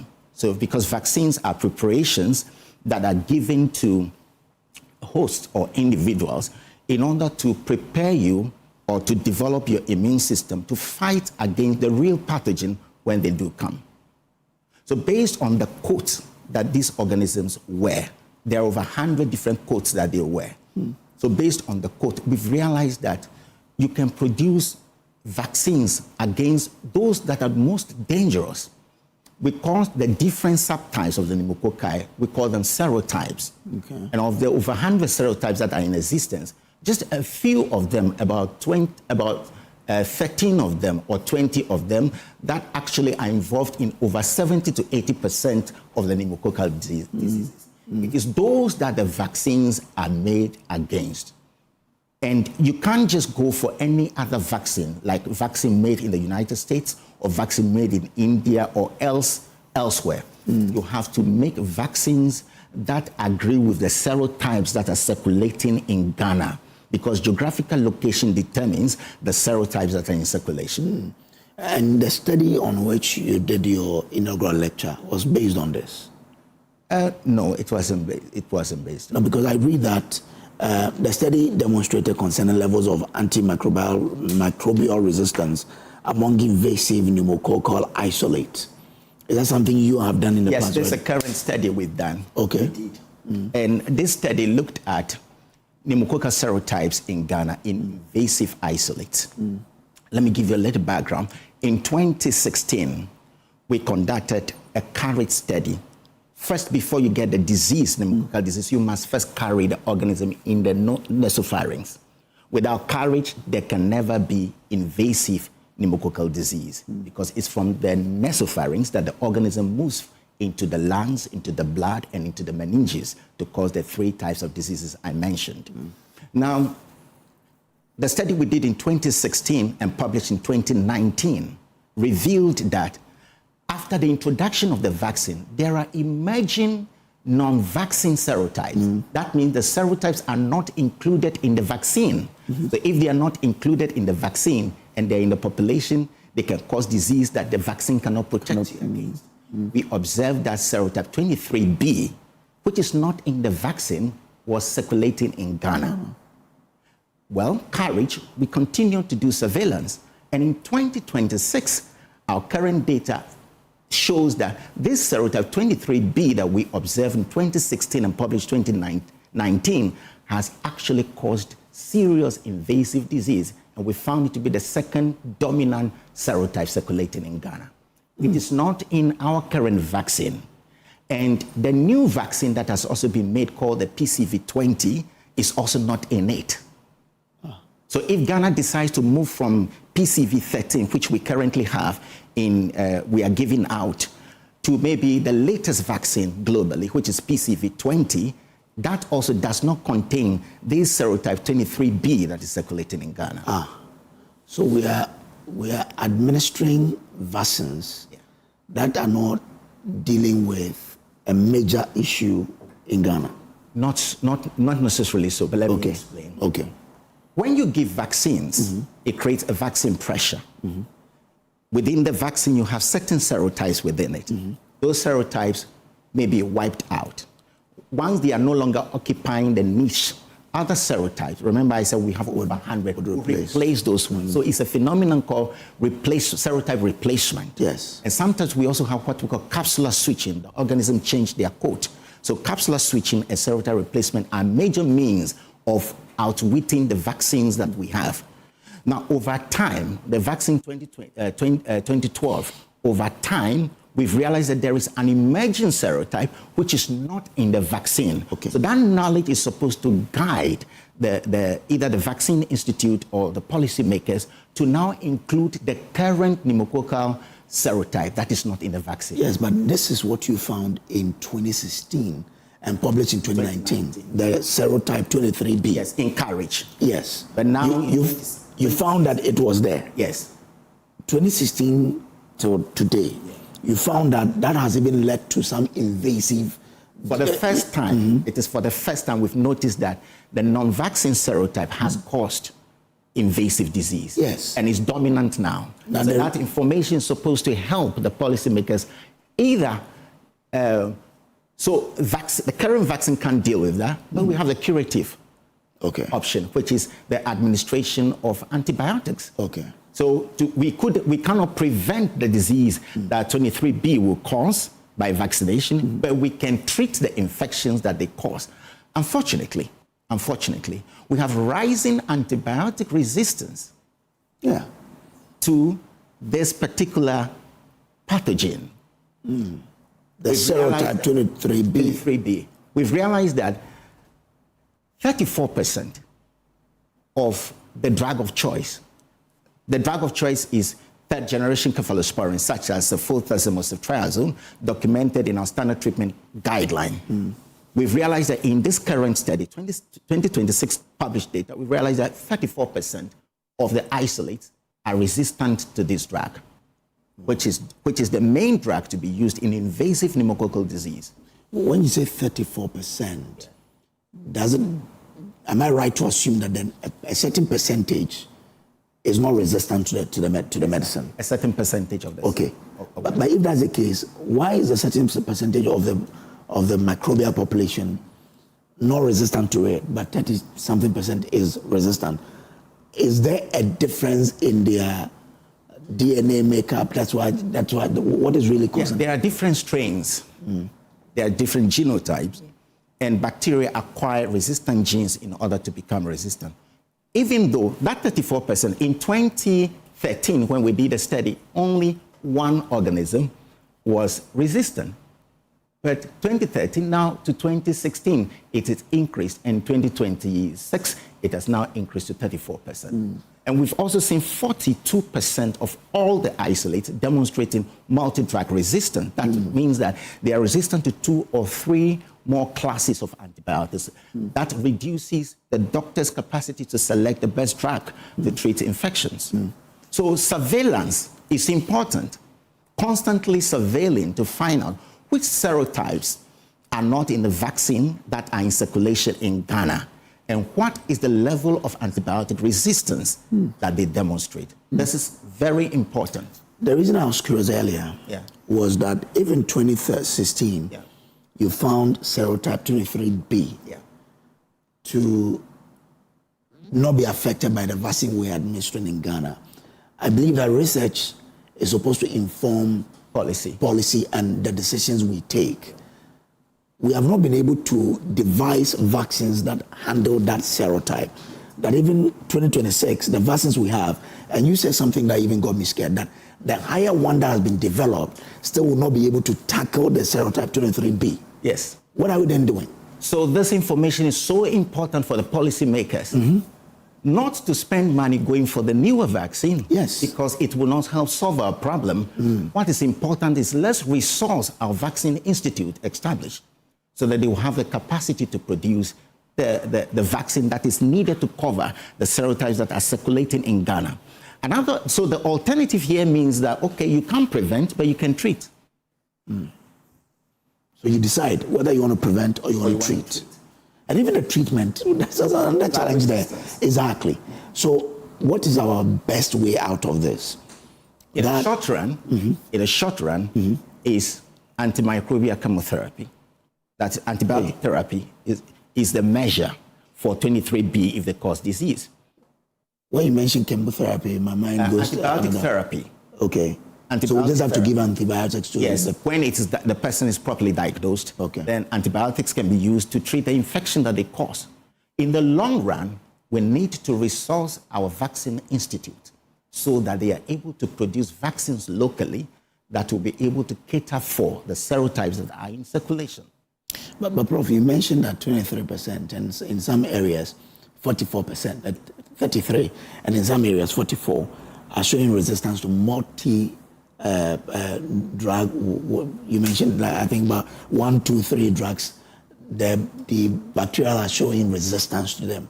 So even the immediate term that we want to treat, there's a challenge there. Yes. Because some of these bacteria are resisting the impact of the medications we give them. So how we delayed from 2016 to 2026, we couldn't find a solution to getting vaccines that will tackle this 23B serotype. Yeah. I mean, I'm really. research takes time, and the information, it takes time also for the policymakers to utilize it, because a lot of people come into play here. Remember, let me put it this way. Unfortunately, Prof, you're not a policy maker, but when I see the number, 12, the number you said, 14 million severe pneumococcal disease episodes occur annually among children under 5, resulting in 500,000 deaths. This is global figures, right? Global figures. Yes. So as any policymaker should take this figure and say, once we are not able, our vaccine is not tackling serotype 23B, and this has been in existence for 10 years, we should probably within the 10 years have found a solution to it. I should say that they are thinking about it. They are thinking about it. But let me let you know that the vaccine is not a failure. Okay. The vaccine has really, Ghana has really done well. The vaccine coverage is about 97%. Okay. That is great news. Okay. And the vaccine since 2012 to 2025 has averted 3.7 million episodes of pneumococcal disease.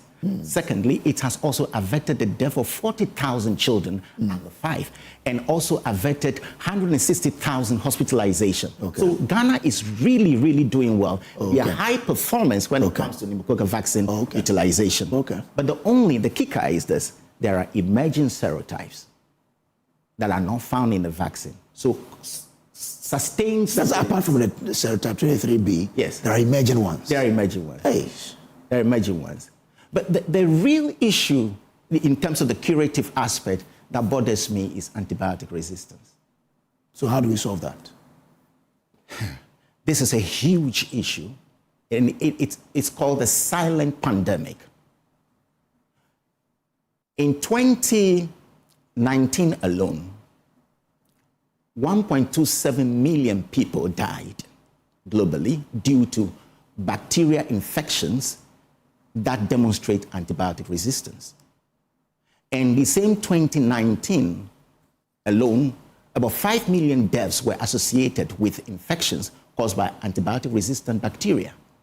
And by 2050, it's projected, if we move on this trajectory, 10 million people will lose their lives every year due to infections caused by antibiotic-resistant organisms. And Ghana is ranked 35th out of 204 as a country where antibiotic-resistant deaths are noted. Hey, 35 out of 234. Yes. That's our place. And this is caused by one of the organisms involved in the causation of death in Ghana is Streptococcus pneumoniae. It's one of them. Our huge problem is with diagnostics. We have a huge problem with diagnostics. Surveillance runs on diagnostics.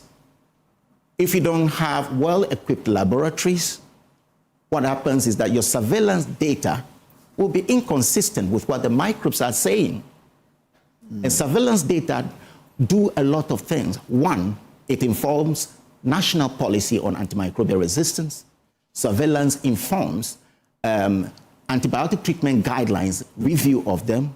Surveillance help us also to improve antibiotic stewardship program, as well as allocation of scarce resources. Okay. So if the diagnostics are not robust, it means surveillance data will not be robust enough, and it can lead to dangerous decisions when utilized. So it's important for government to help us resource our laboratories, resource the laboratories, make available reagents, consumables, training for laboratory workers. So in 10 seconds, Prof, I wanted to speak to you directly. Watch into your mic and speak to government.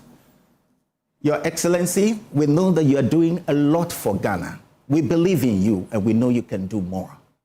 The problem we have today in Ghana with respect with diagnostics is that we don't have well-equipped laboratories. We need your assistance. We don't want our health to be in the pocket of donors. We want local resources to be able to sustain our health, and we know you'll be able to do that for us. Prof, I'm grateful to you. Thank you for coming. This has been an eye-opener. Professor Nicholas Tete, is it Tete? Kweku Jifadai is a professor of medical microbiology at the University of Ghana Medical School. and a consultant bacteriologist with research interest in antimicrobial resistance. He recently delivered his inaugural lecture at the University of Ghana on the theme, When Microbes Speak and Data Appear Inconsistent, Are We Witnessing Falsehood or Truth? Prof, all the best to you. Thank you. But I'd love to have you again on the show. To come here. All right. Thank you. Well, we'll take a break here. We have E-Corner for you. Noella Karim Yale is up next to thrill your screens, please. You know what? Stay fire. Don't go away.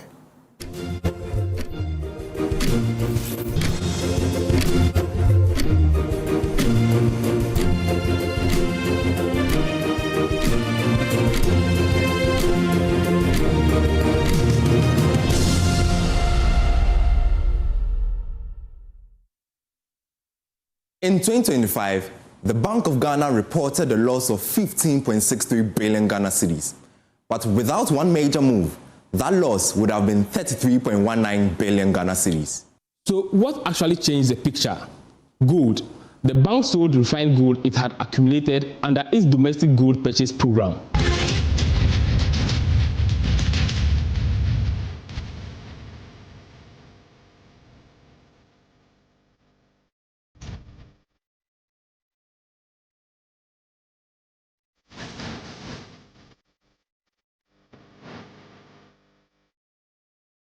The gold was bought mainly in 2023 and 2024, when prices were relatively lower.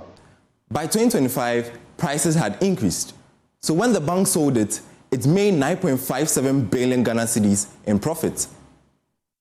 And there is also the savings jar effect, past gains from rising gold prices that were not actually recorded immediately. When the gold was sold, those gains were released, adding 7.99 billion Ghana cedis. So in total, gold delivered 17.56 billion Ghana cedis in relief. Without it, the loss jumped to 33.19 billion Ghana cedis. So now, what was actually driving the losses underneath? 16.73 billion Ghana cedis open market operations.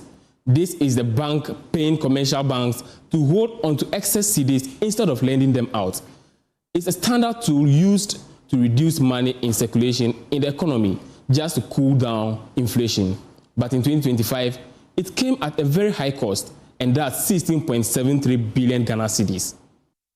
9.05 billion Ghana cedis from other gold program losses. These are trading and operational losses outside the main gold sale, including the wind down of gold for oil program. The exchange rate, 5.47 billion Ghana cedis stronger cedi impact. The cedi moved from 14.7 Ghana cedis to 10 cedis 45 pesos per dollar. That sounds positive, but only for importers. Here's the issue. The bank actually holds a lot of its assets in dollar terms.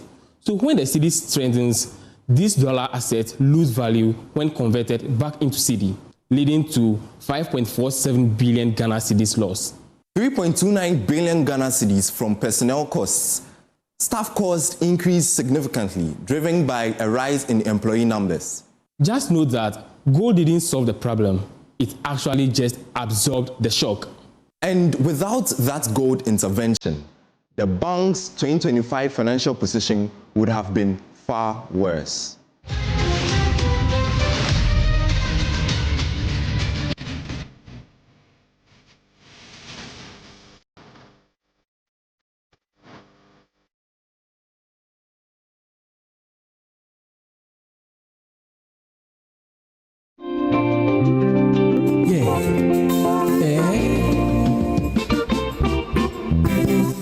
The conceptualization of this band began way back in School for the Blind. Okay. And it will be very intriguing for people to know that, I mean, a visually impaired person is blessed with what we refer to as perfect pitch in music.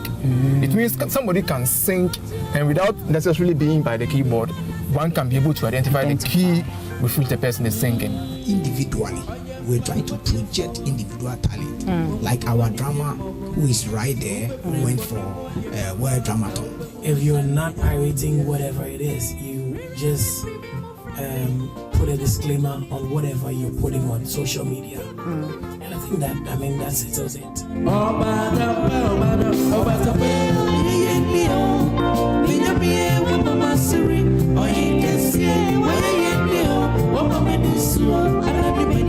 This is what it means to be a part of a musical band series.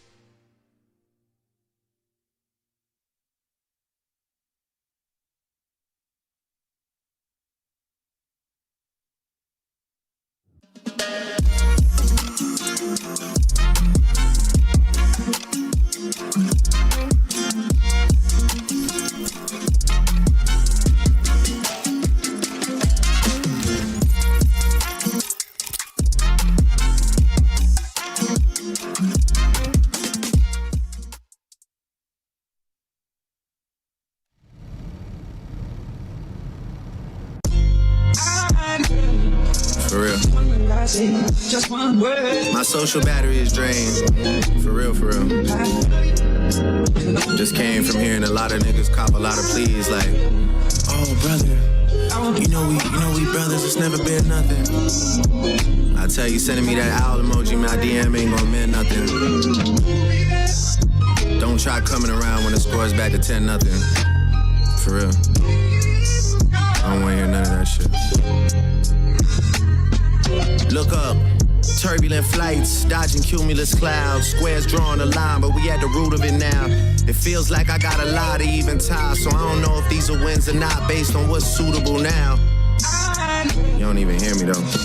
You put that jacket on anybody, your funeral bound. But like the goalposts, I'm out here just moving around. They say conclusions were drawn, but I'm in super denial. What is a loss? I'll be damned if I'm losing it now. I'm the golden goose shaking things up at Lucian's house. I'm in the battlefield, really putting boots to the ground. A boost to see for your sales, analyze that you tell. If Drake took out the AK, maybe he'd be in jail. That for all the Drizzy Drake fans watching the show right now, you are excited, rightly so, because this week, Drizzy Drake decided to bless us with 3 album releases.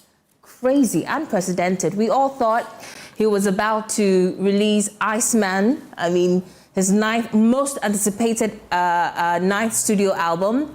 And on 15th May, like he promised, he just released 3 albums. I'm going to talk more about that album, but that song you just listened to or watched is Make Them Remember off that album. And you're welcome. That's how we're welcoming you to E-Corner right here on the AM show. I am Noella Karen Yali. And as much as I would love to just continue with, giving you the details of that Drake story, hold on to it for a second while we congratulate Abraham Atta. Remember Agu of Beast of No Nation? You remember that young man? He starred in a movie alongside Idris Elba in Beast of No Nation. Brilliant movie. A young boy picked up from, a football park, given a role to play. He played it so well, got the opportunity to travel all the way to the United States, got residency permit, started schooling, and after years of doing school, he finally graduated this year from the Tufts University in Massachusetts. And he graduated, got a degree in conflict resolution. So congratulations to Abraham Atta. That was the post he put up on his socials. Really, really, really excited for this young man. I mean, from a shy man to the world, literally. I'm so excited for this young man. And so, yeah, congratulations to him. And hopefully he comes back home with that expertise and, helps us resolve conflicts in parts of our country pretty well. So that's just about Abraham Atta. From him, let's talk about former rapper, former musician. Well, technically now I can't refer to him as a former musician because he has come back to music, I'm thinking, but I'm talking about Yaosiki. That's right. He was a brilliant rapper. I remember back in the day, he would collaborate with the likes of R2Bs. His verses were sick. His bars were tight. Yaosiki was undoubtedly a brilliant rapper. And then in 2013, he got an accident that almost claimed his life. I mean, he was in the hospital, critical condition. I think he was in a coma. He suffered a coma and then he came back. And I'm guessing he had a covenant with God in that moment, in those days where he was in coma, and thinking that he had some sort of a covenant with God, because immediately he came back to life, he switched from doing music to just preaching about the gospel. But for those of you who perhaps do not remember who Yaosiki is, listen to this. She one time in the morning, she one time in the evening. They use me as in toothbrush, always brushing for a reason. She one time in the morning, she one time in the evening. They use me as in toothbrush, always brushing for a reason. Mic check. Kill the beat, kill the beat. Spoil the best shit. Obi some da pen da original man farmer na wayaka. Dem bi on na second pen your command the demand me kwanta. Or like me den chem one chan na la original. Or bite me fim ma me twem ma sensen kwa mata. Or di ni bonto show to visit me na waka shi me no. Say give it to me your man go me your man for me. Right, so that was Yaosiki with Wopedodo. Beautiful evergreen song. Till date, it's played and you find yourself, tapping your feet or literally dancing. So that was Yaosiki Once Upon a Time. And then, like I said earlier, the accident happened in 2013. He came back from the coma and we saw a new Yaosiki. He started preaching from markets to another market, bus stops, even in cars. He was just preaching the gospel. He decided not to do anything with music. In fact, some of us in the industry at the time even advised that why don't you, follow suit like your other colleagues and probably do something Christian related. But he said, no, I don't want to have anything to do with music. He was, you can tell, it really had a covenant with God. He took that covenant very seriously. And then I'm guessing, like they say, you never say never. And with time, your mind can change about anything. I'm guessing that's what's happening to him now, because I saw a video of him rapping, but this time it's Christian related. Watch this. Time they now. Sorry man go down. Found probably winning souls. Watch now watch your crown. For standing your mother chin and man I've been in your sound. Fast son you're my corrupted. No man turn around. Charlie found prayer serious. I thought for now you're curious. Ever since I offer Christo on my bay you're dangerous. Probably break it one. GD man you're dubious. Light in the dark. There's someone who need mysterious. Now go for me say we prayer life now. Trust up. I'm sorry for some drama all night now. Cause some prayer points people walk many more. But some and the baby now we are lazy theater. So we are prayer warrior, whether in the room, car, kitchen, and a corridor, you forget to fire everywhere. I don't know about you, but I think he still has it. And I'm so talented at the time, like his bars, like through Christian New Yaosiki. In 2024, Indian messed him up. Him and Kendrick had to collaborate in that case. But the point here, as a rapper, and then after the whole brouhaha. And so a lot of people were anticipating, like he's going to give us a whole album. And plus, it had been a while since he had released an album. And so a lot of people were anticipating that album. Even more because of the marketing rollouts, the quality of album marketing techniques he used, including, dumping a whole mountain of ice slabs, I should say, because this one is not ice block. Ice slabs in the middle of Canada, in Toronto, and told fans that, when the final ice melts, he's going to release, the album. And it was brilliant. He did a number of things. I can't tell you about it all because of time. But basically, he told us that he was going to release just Iceman on 15th of May. And then on 15th of May, he released 3 albums. Iceman, Habibti, and Maid of Honor. And in those albums, he addressed a lot of people, from Jay-Z to LeBron James. LeBron James, because he had been friends with him for 15 years. And during the beef between him and Kendrick Lamar, LeBron was seen vibing to Not Like Us, which is Kendrick's, diss track to him. And so he addressed him, addressed Nicki Minaj, Rihanna, A$AP Rocky, a lot of people. But listen, here's a report that wraps everything up for you that you need to know about Iceman and the other 2, album releases. Rolling out a cold as ice comeback. Drake releasing his highly anticipated new Iceman album, taking over Toronto with an icy-looking CN Tower, a fireworks show, and a live stream. But then more. Drake dropped 2 other albums, Habibti and Maid of Honor. What else? Iceman, what else? I just listened to all 3 on the way here on the train, and they're all fantastic. He's the GOAT. He's the best. He puts Toronto on the map, and he's the best rapper in the game. It's been a tough few years for Drake after a high-profile and damaging public feud with rapper Kendrick Lamar. They not like us. They not like us. They not. Lamar's hit song Not Like Us went after Drake, branding him a pedophile. Drake denied the allegation and launched a defamation suit against their shared label, which was later dismissed, but he's appealing it. I came here to turn a new leaf. Leading into this rollout, Drake had something to prove, says this musicologist. I think part of his job now is to resuscitate his career and to demonstrate to a younger fan base, or to his original fan base, that he can still come back, make hits, and be the pop star that he has been. But his new music is getting early mixed reviews. The Guardian called it boring and a bloated disaster, but some Drake fans disagree. It's definitely going to be a Drake summer. Toronto radio personality Triz likes what he hears so far, and he thinks Drake is set to reach new heights. We actually might see just like this dominance across the chart. I think it might be the first time we actually see 3 albums chart at the same time.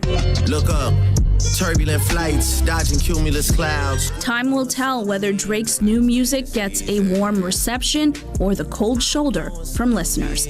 Magda Gebrselassie, CBC News, Toronto.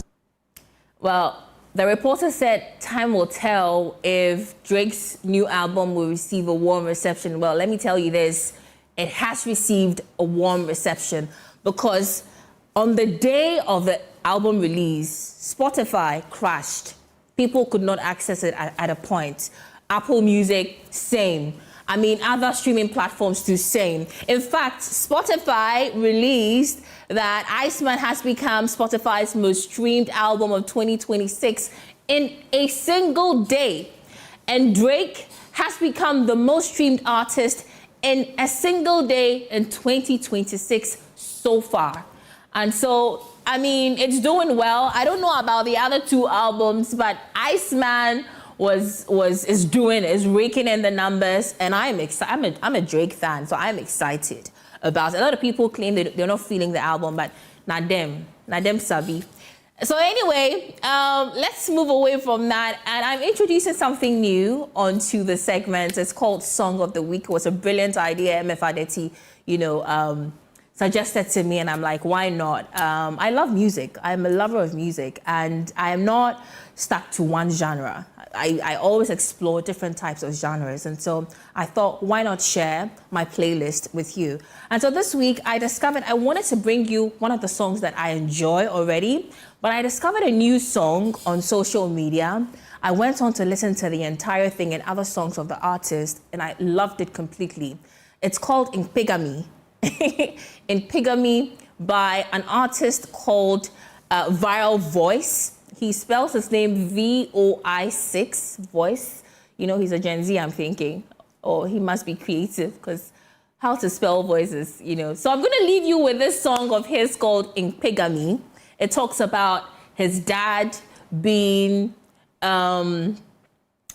ascribing to, men are polygamous in nature, and how he thinks his dad is not a role model. Like, it's a beautiful song, production-wise, lyrics-wise.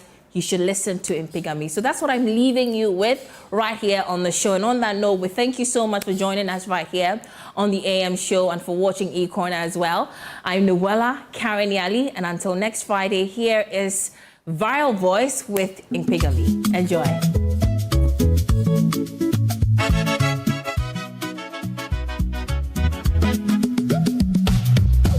My papa don't give another woman belly. My papa don't score goal for outside. My papa too broke for this kind life. But him dey brag say him na sharp guy. My papa excuse na polygamy. Him say men dey polygamous in nature. But the funny thing be say him no dey polygamous marriage. So wetin concern polygamy with giving another woman belle? Chai, this one no be polygamy. This one ain't bigamy. My papa na drunk in pee and him no get shame. My papa dey monogamous marriage. They brag about polygamous doings. My papa they always think from him bola, community bola, way no get break. After all him nonsense, him go still come house to look for food. Now wow, it dey pain me because my papa and mama still dey marry though. Hey. This man no even get respect for his wife. Chai. And you know the funny thing? My mama they give this man pekus and yansh in different style. Now so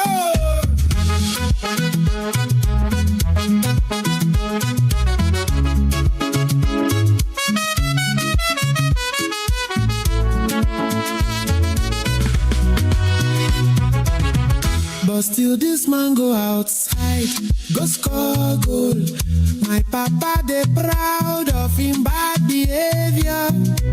Instead make him hide him go still brag for beer parlor. Saying the sharp guy, but house matter they suffer. This one no be polygamy. This one ain't bigamy. My papa na drunk in beer.